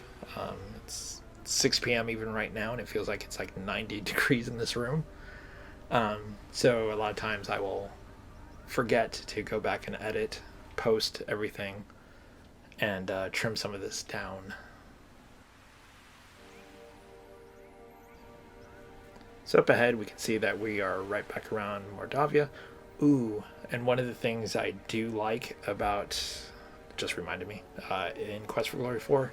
So in Quest for Glory 2, one of my biggest complaints was how your view would change. So like if you go, I'm just going to call it south, but if you go down on the screen in the desert, eventually it'll flip your perspective, so it looks like you're going up, and it's essentially like reaching the halfway point, but there's like no end. And then it's the same if you go left or right when you're in the desert. There's technically like no end to either side, and you can just keep wandering, and it does not, as far as I could tell, never loops back around, which is kind of cool in a way that creates this large environment. But in terms of trying to map the area, made it impossible because you don't know where the actual cutoff is. In Quest for Glory 3, they actually worked around that by having this huge overlay map that you would just click on, and you'd see a little red line of your guy moving around. Reminds me very much of one of my favorite RPG games called Realms of Arcania. They did the same thing. They would have this huge map overlay, and you'd click on where you want to go, like I'm going from this town to this town, and you'd see this little red thing. And if combat happened, it'd cut to a scene where you have all your characters to control. That's how they did it in Quest for Glory 3. They had this huge overlay map, and you just kind of walked around wherever you needed to on this map, and as things happened, it'd cut to a screen, or if wherever you stopped, it would go to a screen where you could see your guy. Back in Quest for Glory 4, where we're at now, once again, they've gone with the layout where you can actually map it. So while I was traveling around in Mordavia, I was making a quick map, rather than just doing boxes. I was just scribbling words down of like, oh, Mordavia, arrow, like a little line down, city exit, corn, next line down, stream with bridge, and kind of just doing a quick little thing. So I liked that I was able to create a map as I was walking around playing Quest for Glory 4. This made traveling around, remembering how to get from place to place, much, much easier. So I want to hear your thoughts in regards to maps. Do you, when you play Quest for Glory, do you also make a map? Or basically probably any CR game, do you make a map? If you're not looking at a walkthrough or anything like that, do you make the map yourself? Or do you just prefer just to wander aimlessly and find things as you find them again? Also, tell me in the comments, what was your favorite version of mapping? So you have Quest for Glory 1 and Quest for Glory 4, which were very similar. They had a designated area that you can move around and that you could easily map. Quest for Glory 2, the desert was wide open. There was no need to map, it was just huge. Or maybe there was a need to map because it was so huge, but it made mapping very difficult. And then you had Quest for Glory 3, which just had that huge overlay map, so you didn't have to worry about mapping things. You could easily see where you needed to go and stuff like that. So what was your preferred method of how Quest for Glory handled maps? Let me know in the comments.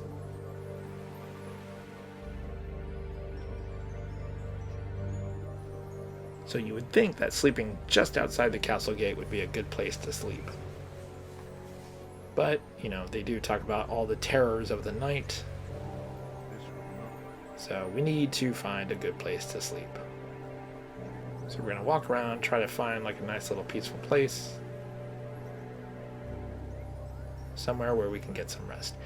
Ooh, one of the things I'll talk about, like the shadows, that's one of the things I really loved. How when he passes under a tree, you can see a shadow, and then light, and then shadow again like that. That's such an incredible, nice touch that I don't think really gets noticed, but it was something I immediately noticed when I first played it. I was like, oh, that's a nice touch. There's shadows that actually impact how the character looks as he's passing through them.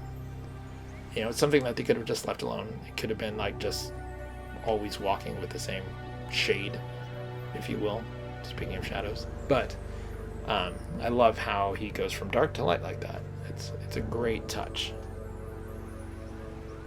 One of the things I would love to do with this channel is eventually like have gameplay just playing in the background, but I'd love to do maybe like interviews with some of the folks, with some of the designers and stuff like that from these Sierra games. So like have Lori and Corey Cole on and talk to them about Quest for Glory, some of the stuff, and Hero U and stuff like that. I know Jane, who did the Gabriel Knight, I don't think she really does too much in terms of the gaming. She is now an author and writing books, so I know that's primarily like her focus. But like Ken and Roberta, I mean, I'd love to talk to them about King's Quest, Colossal Cave, which they've just done. You know, Al Lowe, about Lucid Larry, see if he would be up for that. So that's something I want to do with this channel. Hoping like if I can hit maybe 1,000 subscribers, kind of show that, you know, this channel has value, so it has like some depth to it, and it's not just a willy-nilly I have 5 subscribers. And this is no offense to anyone who has 5 subscribers, because I certainly started there. But I want to show that, you know, that this channel definitely has content and volume and viewers who would, you know, be interested in these type of interviews. So if this is something you're interested in, almost everyone who has designed something at Sierra, I have actually made contacts through Facebook and stuff like that. So I may be able to see if any of them are inclined to do this. So if that's something that interests you, let me know in the comments. It'd be kind of cool to even do like community questions where I ask the community, hey, I'm going to have Lori and Corey Cole on. What are some questions you want me to ask? And then have this community sense of people dropping down questions for me to ask Lori and Corey Cole, for example, in an upcoming, you know, interview thing. I think that'd be a lot of fun. And it could be a great honor for me. But again, probably won't do that until I hit 1,000 subscribers. Not to encourage you to subscribe or tell other people to subscribe so I do reach 1,000 subscribers, but I'll probably wait till then. Oh, so now we've found the lake. Remember I talked about the Lady of the Lake? The lake seems to draw you towards it. So this Lady of the Lake, she's very pretty. Hello there, can you help me? This water's so cold and I need someone to help me keep warm. Now hopefully, I mean I imagine it's not, but the quote-unquote nudity, everything is covered technically, but hoping the nudity, if you will, of the woman's breasts, because they do not show anything that shouldn't be seen in terms of YouTube algorithm, whatever guides. So hopefully nothing happens with the video of like a age 18 required or whatever. So anyway, we're gonna talk to her, and she's a Rasuka. And she says, you know, take my hand and help me. Now that is not her name, but you will eventually help her get her name back. And everything about her says, you know, hey, come in here and help me. But that is not a good idea, because if you do, it doesn't go well for you. I mean, I guess it could. You die in the arms of a woman, which, you know, maybe not so bad, but not a lot of glory happening after that. You know, it's just death after that. So we're gonna have to decline her kind offer. See, surely a hero like you can help someone like me. Please take my hand. Yeah, not now. But we will help her. We will find out who she is, why she is the way she is, and find a way to release her. And it is sadly quite tragic, both her fate and how she gets released, I guess you could say. But it is for the best, both for the people of Mordavia as well as for her to finally be free of the curse. So for now, we're just going to take a quick look back over our shoulder and depart for now. So we still need more information as to who she is, what she is, and as we're seeing these things, we can ask the people about the town who are highly suspicious of us about these things. But as we do these tasks, this will also help us earn trust with the people of Mordavia, who will then be more inclined to be nicer to us, eventually, in time. But it happens, I promise. Because that's what heroes do. We get people's trust. Now there are a few spells here, for example, the Detect Magic. I think I cast it a few times, just randomly, like just walking around to see if it would do anything. But I never actually found a use for it. Like it never revealed anything to me that I can remember. Maybe when I watched the rest of my playthrough. It has been, I don't know, like a month since I played this game. But I am not remembering where the Detect Magic paid off. It could just be that maybe I didn't cast it in the right place. So there probably is somewhere to cast it. I've actually not yet looked at some of the things that I may have missed in Quest for Glory 4, where I could have done something right, but I think in Quest for Glory 4 I ended up with max points. That might have been 3. Maybe it was 3. Alright, so we're back in combat. I was not able to heal myself fully because the Paladin healing spell requires having stamina, which I had none of. So now I'm in the fight with what I'm going to call a hag, and it's very dicey because I don't have a lot in terms of health, and it's going down rapidly. We've almost got her basically halfway, but she's definitely got the upper hand. But frantic swinging definitely pays off in the end. And our hero, who is badly hurt and can't sleep anywhere yet, is victorious. Because I am Valor the Victorious. Score, you find some gold crowns and a number of copper kopecks. Nice. Money's always good. There is a part later on where I go into the castle and discover there are some squeaky doors. And one of my demises is because the squeaky door and someone else is on the other side and spots me. So I do go to the general store and buy a metric ton of oil when I think I have to go back to the castle and do something. But when I go back, I don't actually go in the castle. The game takes me somewhere else towards the end of the game, and I never use the 500 things of oil that I bought. So that was a miss. And as we can see, it's still night, so we still can't get in the town. We try to climb. It says we're getting some good practice, but we can't make it over the wall yet. So the next thing I'm gonna do, because I need to sleep, I have no health. Next thing I'm gonna do, we should need to do leg day and arm day with the climbing to get that climbing up. Because not being able to climb over that gate to sleep at that place, up at this point, was very lethal to me. There is somewhere else in the forest that you can rest, and it's going to be a name that we're all familiar with if we've played Quest for Glory. It's already a name that's been mentioned, but I haven't found that place yet. And with me not having all of my health and not able to build up my endurance, or at least I thought I couldn't.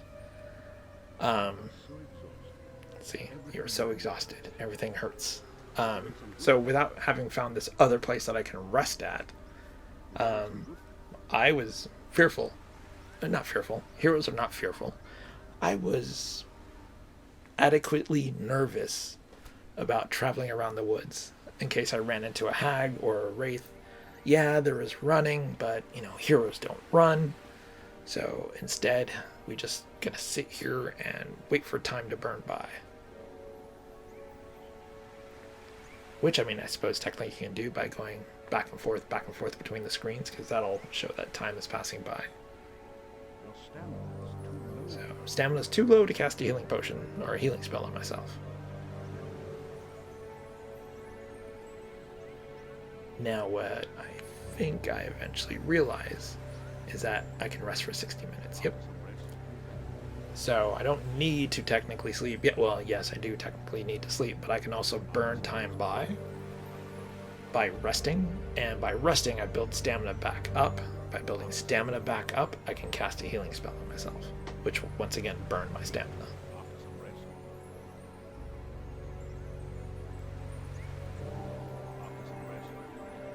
But it is much better to have that stamina to be able to cast this spell to heal myself, so I'll take it.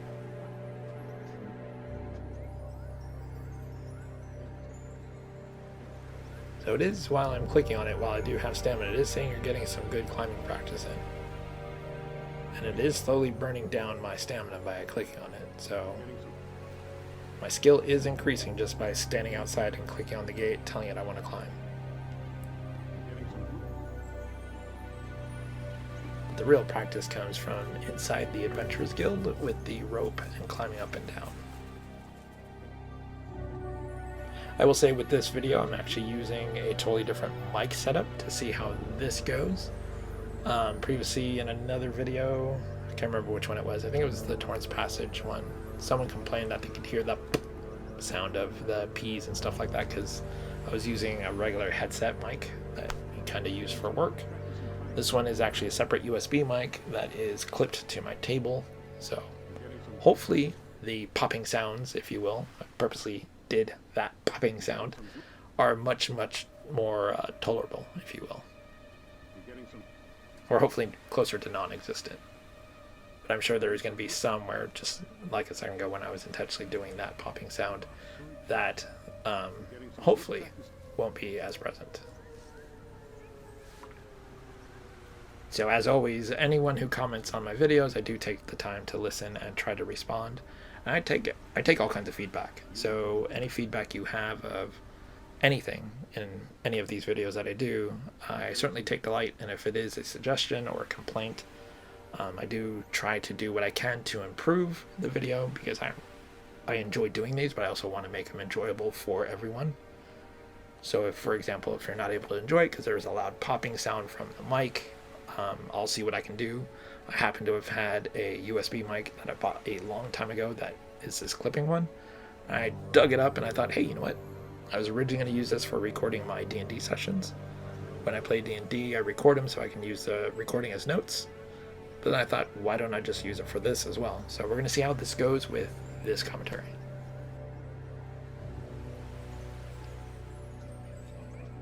So he says, still you remain. It's a surprise that you're still alive. So, I mean, at least that's not a scolding look. And even she seems surprised to have seen us. Feels like everyone thought I'd already be dead.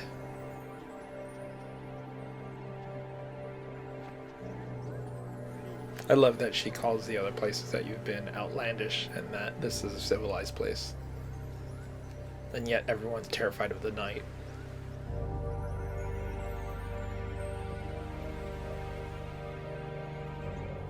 So we can see she now has more dialogue trees that we can choose from. So previously she didn't have anything about her husband until she mentioned her husband. And my sad departed husband, his name was Boris. Gone 3 years now. So she assumes he's dead, because clearly has not seen his body or anything like that. So we can see they have garlic, some candy, an oil flask, a pie pan, trail rations, which we should probably stock up on also, and a shopping bag and a hand broom. Now I have no idea what we need, so we have enough crowns and kopecks to buy quite a few different things. So garlic seems like a good idea since vampires seem to be a theme in this game, so we're gonna keep some garlic with us. Not sure what the shopping bag, hand broom, and all that stuff are for when I was playing, but it's a Sierra game. If it's there, it's probably there for a reason. So eventually we're gonna stock up on at least one of everything, and some of it I think is actually for the different classes. Like I don't think that handbag or whatever ever comes into use, but eventually we're gonna buy it anyway. Try to sharpen the blade, nothing happens. So we're gonna buy some candy, have 69 crowns left.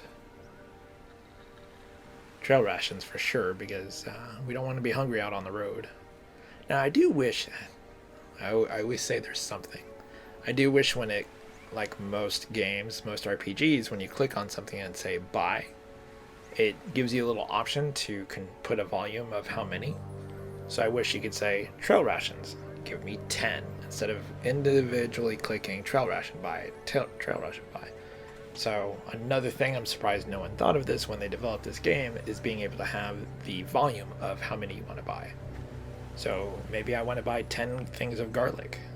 If I do that, I have to click garlic buy 10 times. And that's kind of monotonous.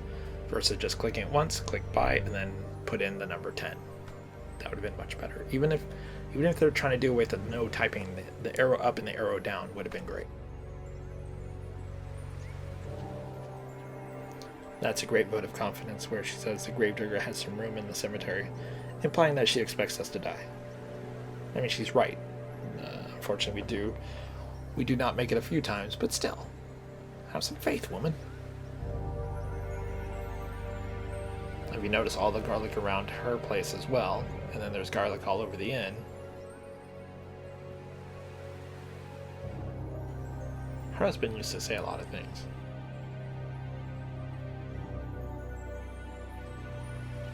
Used to be only that there were wyverns here, and now there are more dangerous things in the valley. It's only safe within the gates.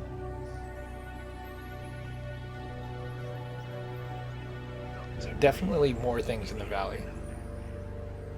And Dr. Cranium is an idiot. And here we find out Nikolai's wife has been missing for a while, and that he can't face the fact that she is gone. Well, we're going to help with that eventually.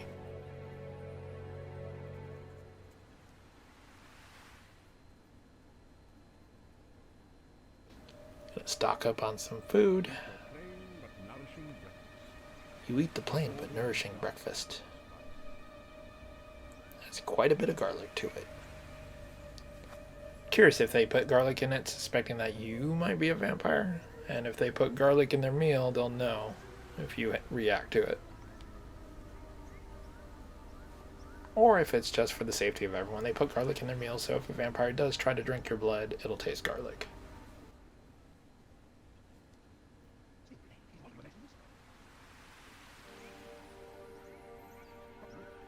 Alright, so we're going to head inside the Adventurers Guild.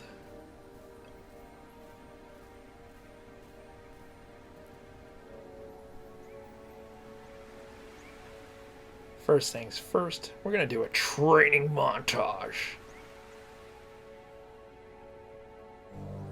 And in case this is the first video you've stumbled onto, and you're wondering, hey, why is there a remote control in the lower right-hand corner? Like, why is that there and it's blocking text? So the reason that's there is typically, as I mentioned earlier, I do that to speed up the game. So it's just a reference that, hey, I've sped up this part of the game. And it was a funny little thing that I found. I think it was in Leisure Suit Larry 6. So I captured it from 6 and just basically made a green screen of it to use in my own games. Although if you look at the hand, or the way it's holding it, that's, I mean, other than the split thumb, but the hand on the left and then the hand on the right holding each side of it looks odd. But it was a fun thing to do to signify that I was speeding up a video. So that's why that is there, in case this is the first time you're watching any of my videos and you're like, I've never seen that in Quest for Glory 4. What is that? Why is it blocking text? That's why. It's just speeding up video. And the reason I'm working on climbing is because then I can climb the gate and then I can sleep in the courtyard front area of Mordavia, because I have not yet found the other place that I can technically rest at that's in the woods that is safe to sleep at. And if you've played Quest for Glory 1, you know exactly what I'm talking about. Mordavia has the same kind of place. I just have not found it yet. But I eventually will, because I do try to map the whole area.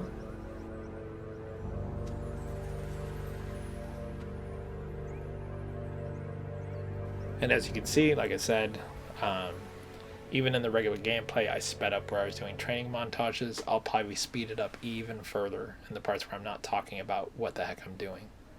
So I may briefly talk about a training montage, what I'm doing, but otherwise I'll probably just speed it up even further than how it was already sped up.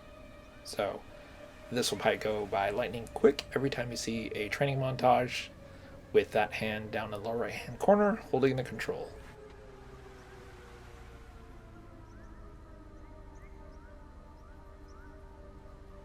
I will say, this first cut is, I think it's almost like 2.5 hours, 2 hours and 26 minutes, or 27 minutes technically, I guess, because it's about 47 seconds. And if you've lasted this long, hopefully you've enjoyed what I've said so far. But even though it's 2 hours and 26 minutes as is right now, like I said, because I'm going to speed up portions of it, it'll actually be shorter than 2 hours and 26 minutes. But I will be sitting here talking about this for 2 hours and 26 minutes. You're going to get an abbreviated version of that. So if you've enjoyed what I've said so far and what I've talked about and how I do things here, please give me the like. Please give me the subscribe. It really does help the channel. It shows, a positive reaction in the YouTube algorithm.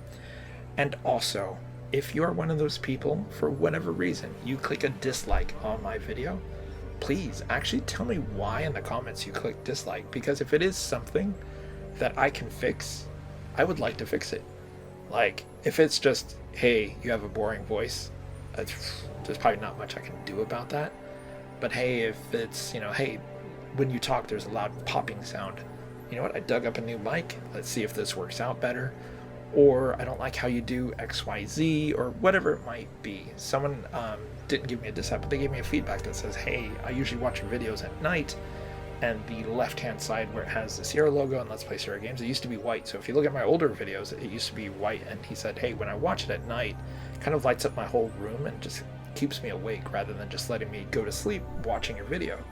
And I thought, you know what, that is actually a super easy fix. And I did the dark mode, and that person replied. It was in one of the Phantasmagoria videos, and I actually like it better with the dark. So those suggestions that people leave in the comments help better my channel, not just because it does some kind of weird algorithm for YouTube, but also it helps me as a creator do better. So you can hit that dislike if you want, but I beg of you, if you do so, please also leave a comment as to why you did the dislike, because I would love to know it.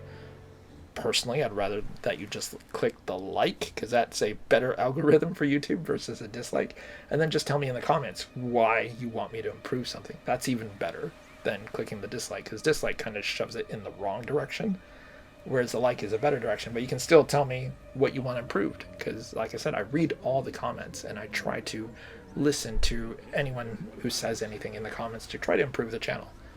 Now, I've rambled about that enough, so again, please leave feedback in the channel comments, and I will definitely listen, reply, and also if there is something I need to change, if I can, I will do what I can.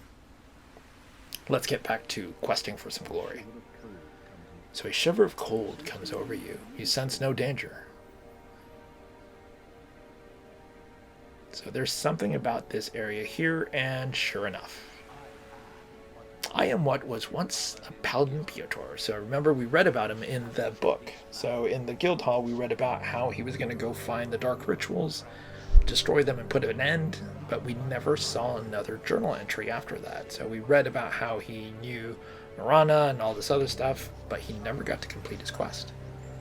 So apparently this is his spirit. He's kind of given us a vision. I do wish that in Quest for Glory they'd count the number of times that he shows up and gives the same advice, because he keeps showing up with the same, like, this is what I was trying. It would be kind of cool that if he only said it so many times and they would say something new and then something new, even if they altered it just slightly, that would have been great, because it would show like some kind of progression versus being, well, I guess if it's a ghost, he's kind of stuck doing what he's doing. Alright, fine. I've already convinced myself that I was wrong. Happens all the time. Anyway, so we go to sleep at the base of this mound with Arana's staff in the ground with these flowers. We start having a dream about Arana and how this is all being connected together. So definitely a big part of these streams. It is highly recommended that from time to time you actually sleep, even if you're inside like I was, and you can still get inside the inn. Definitely sleep outside where Arana's staff is, so that you get these visions that help build out the story further.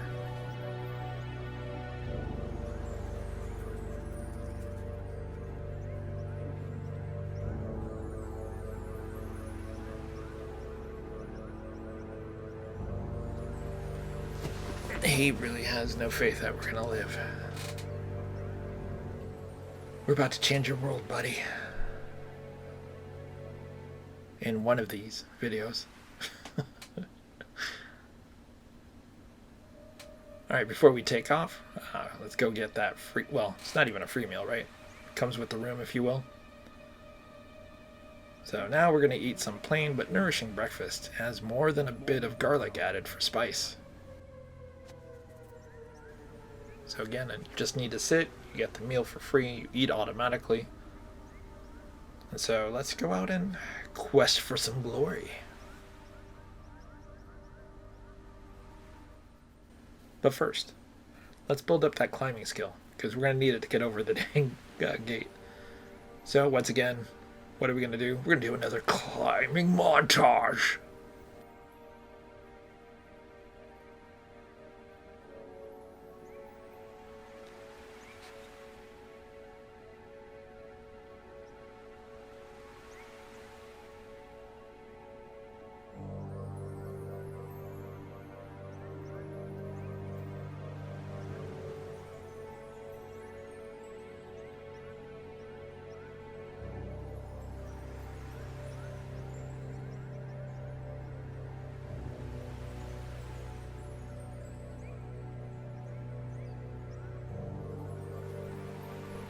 And make sure to take the rope and grapple when you're done every time you montage, because who knows where you might need it, because there is an area where you can use it.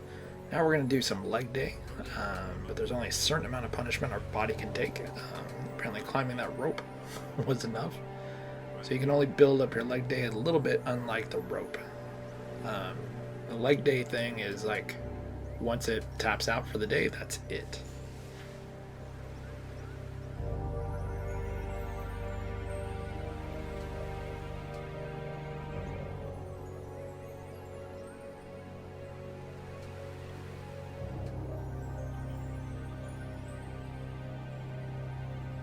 Still leaving that monastery alone. We'll come back to it though, I promise. We'll deal with that monastery.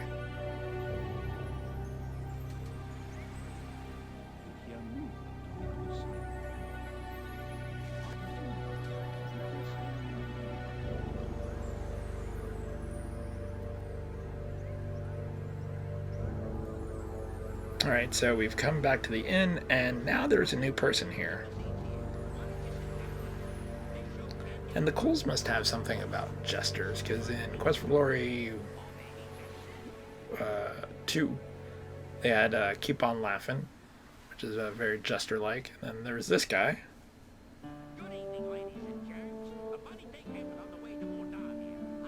I think it's just their way of trying to get jokes into the game, or puns, I should say, by injecting a character who has those puns.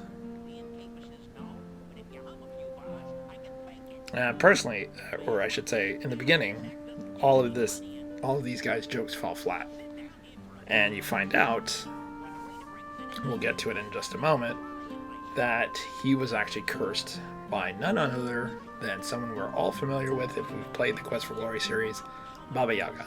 So Baba Yaga, who we saw in Quest for Glory 1, reappears in Quest for Glory 4, as does the hut, and as does the skull that is at the front of the gate. So all of that makes its return in this game. So we will be dealing with Baba Yaga all over again, as well as the bone and the hut. So good old friends return, which is actually kind of cool. I actually like that they were, because Baba Yaga leaves when she gets defeated in the first one. So I kind of like that they brought in these old familiar characters back around. So really makes the game feel connected and consistent.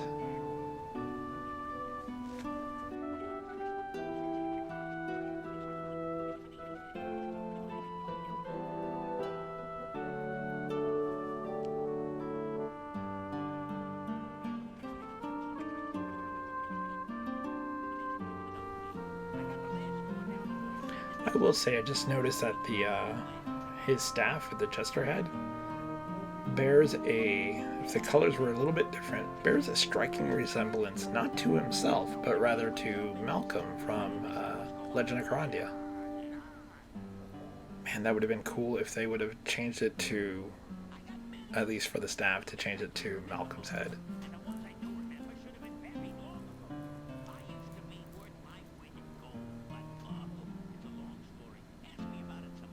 Oh, and by the way, if you did not know this, there are other games that I play on this channel that are quote-unquote Sierra related in a way.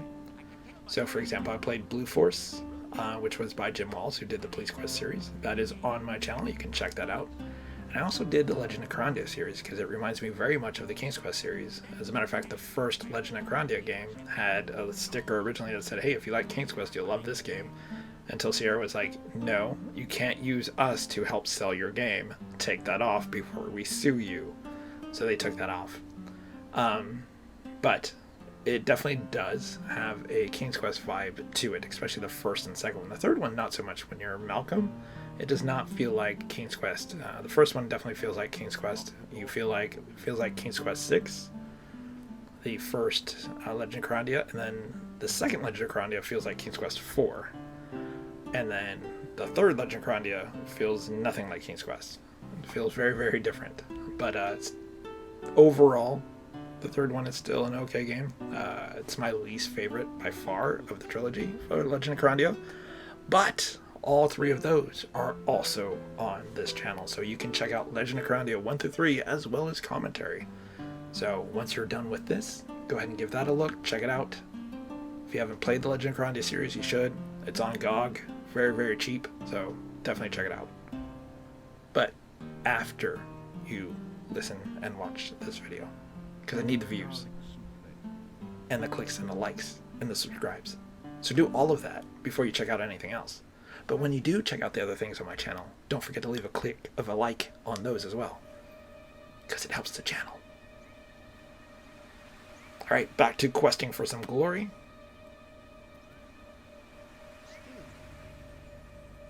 So not much time left on this video, almost done with this section of the commentary. And I can see a thumbnail in the upcoming video. We are going to see Nikolai's wife in this, so we'll talk about that when we get there. But in the meantime, looks like we're going to do another montage here. So we tried the leg thing. It says, you know what, you're too strong for it. Let's put some weights in there. Alright, well, let's drop some weights in there and do leg day. So we're going to burn some energy doing leg day. We're going to do that first. Get it out of the way because you can only do that once per day. And then we're going to do the old trick of resting and then building up that climbing.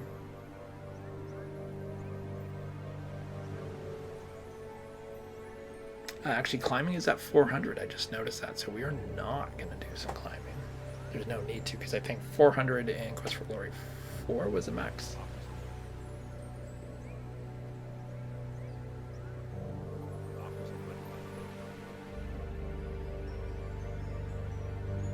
Or is it 500 that's max? Now I'm questioning myself. I think it's 400.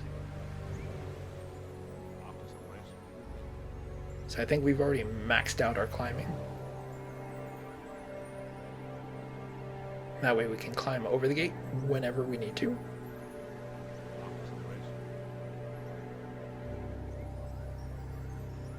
And I was wrong. Looks like leg day can be done more than once, but barely. So we did some resting, but didn't let us do a lot of leg day.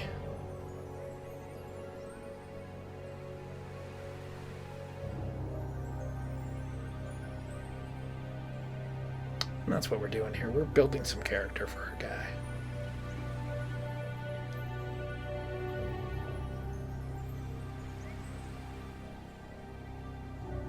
Now it says quit, but I'm not going to quit. We'll be right back, and we're back.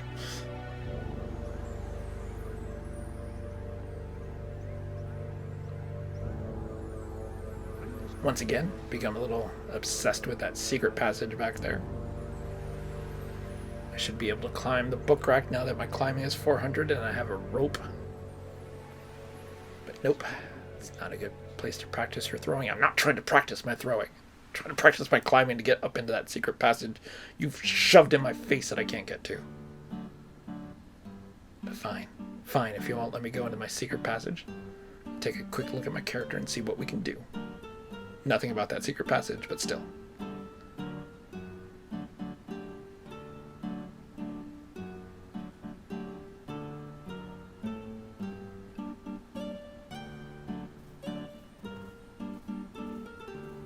Still avoiding that monastery.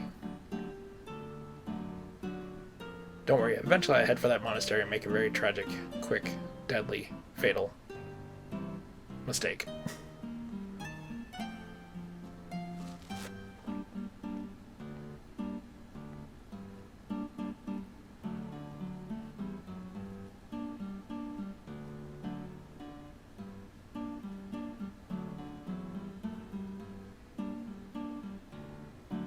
Now, I do know in Quest for Glory 4 you can lose, as I mentioned earlier, you can lose the paladin ability to heal yourself.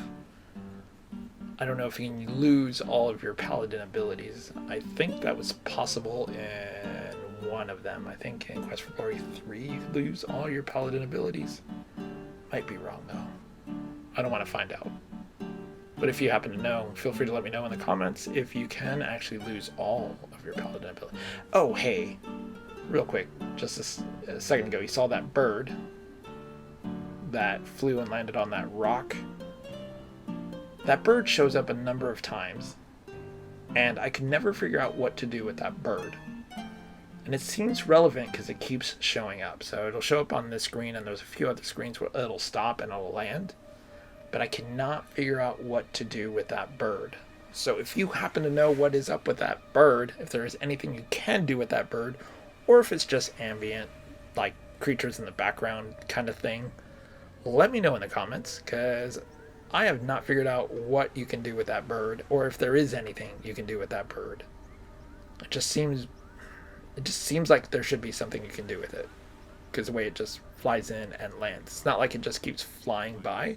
It actually lands, which seems to indicate there's something you can do with it.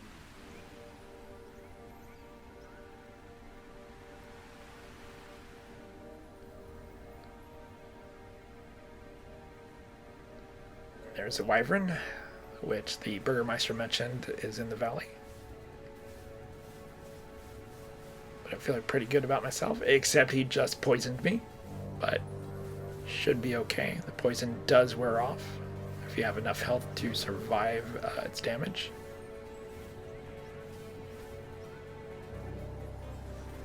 And down goes the wyvern.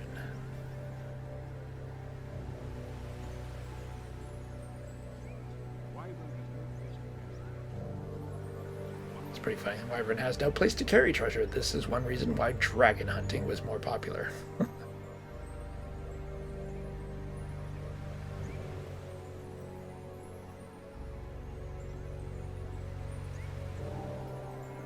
Trying to see if there's a cure poison. Nope.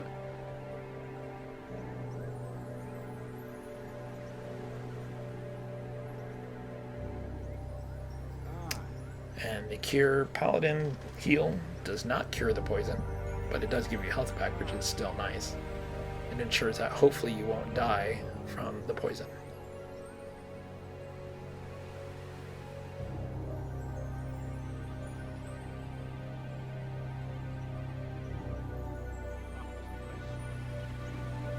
And after some rest, you feel worse than before, and this is because we're poisoned. So that poison condition is racking some health off, but it is giving us more stamina than it is losing health. So what we can do is basically keep resting, get that stamina back, and keep healing yourself every time your health gets too low. So now we can see dusk has approached. Night isn't far off. And now night is here.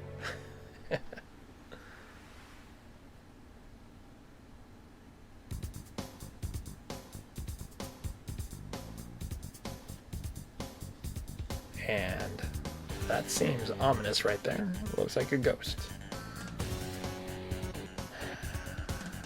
She can't remember her name. lost my way home. Please, can you help me find my way? So, you could probably guess who this is. If you haven't, I'm going to spoil it for you.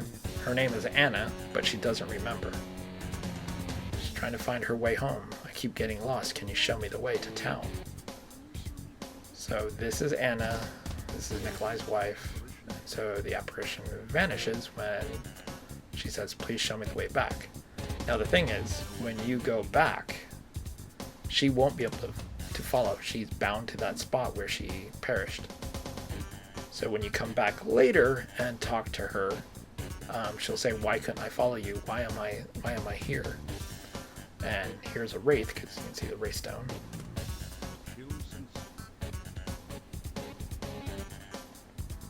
So this is not going to be an easy fight because I am poisoned and he's already got a couple hits on me. So we're going to do some frantic swinging of the sword to try to damage him before he can damage me more.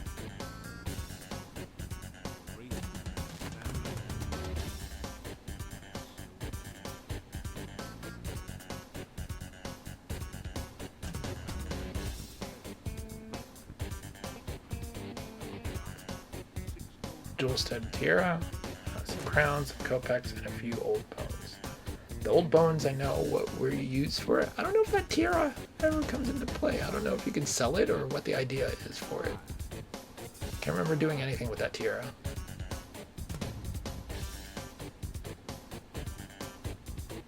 I don't even know who you could sell it to, for that matter. Or wait, I think I remember where the tiara goes. The tiara does get used, if I remember correctly now.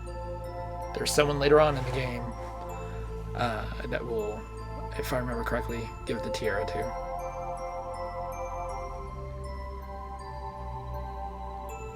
I could be wrong though, but I feel like I remember using the tiara now. I have a sense that someone is watching. Oh, it's good to see you again. Hope you're enjoying your visit to Mordavia. Yeah, you know, poisoned as I am, I'm having a great time. Thanks for asking. You need to get better of yourself, you know. It's very dangerous out there. Yeah, no kidding. While you've been injured, take this and drink it. It should help. I would be most sorry if something were to happen to you. So she's got a vested interest in us. But why? Well, we'll find out. Near the end of the game.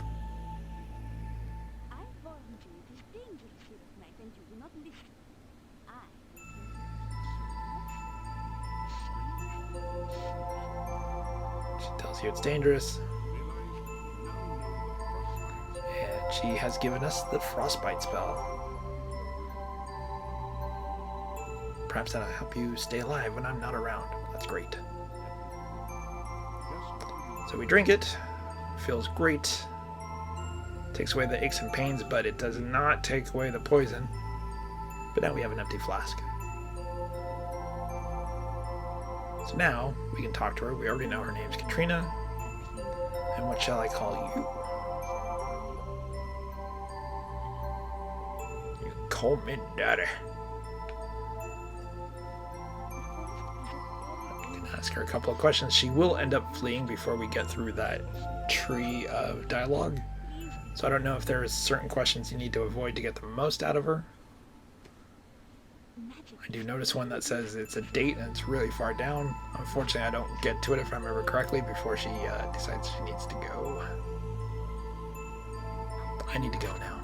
I hope we can meet again soon. I enjoy your company. Well, if you had let me get to the part where it says ask about a date, maybe we could enjoy your company more. But this is an Unleash Suit Larry game, so probably not going to happen. No one seems to be listening. It doesn't say much. Alright, now with a skill of 400, it is dark, the gates are closed. Let's climb over this gate. You definitely step over the gate and into town. Yeah, that's what I'm talking about. Still poisoned, but you know, whatever. Shiver cold comes over you, and here we go. His ghost is going to appear again.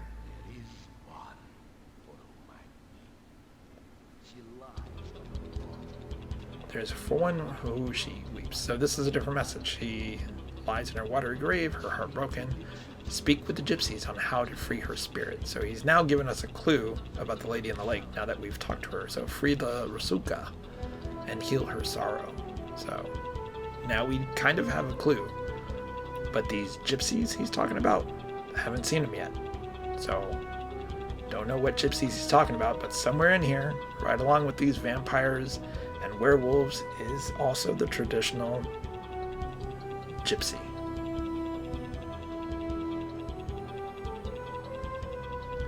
So we're going to experience another dream with Arana dancing in the heart of the cosmos, man.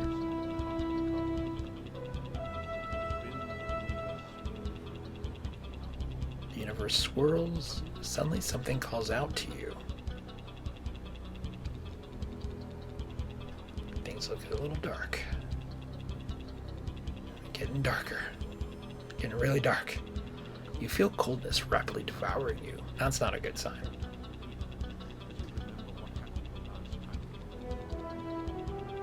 The voice calls out again, and you feel trapped, helpless.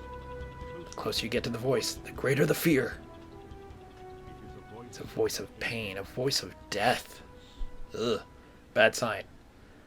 And you flee in terror. And this is where we're going to stop.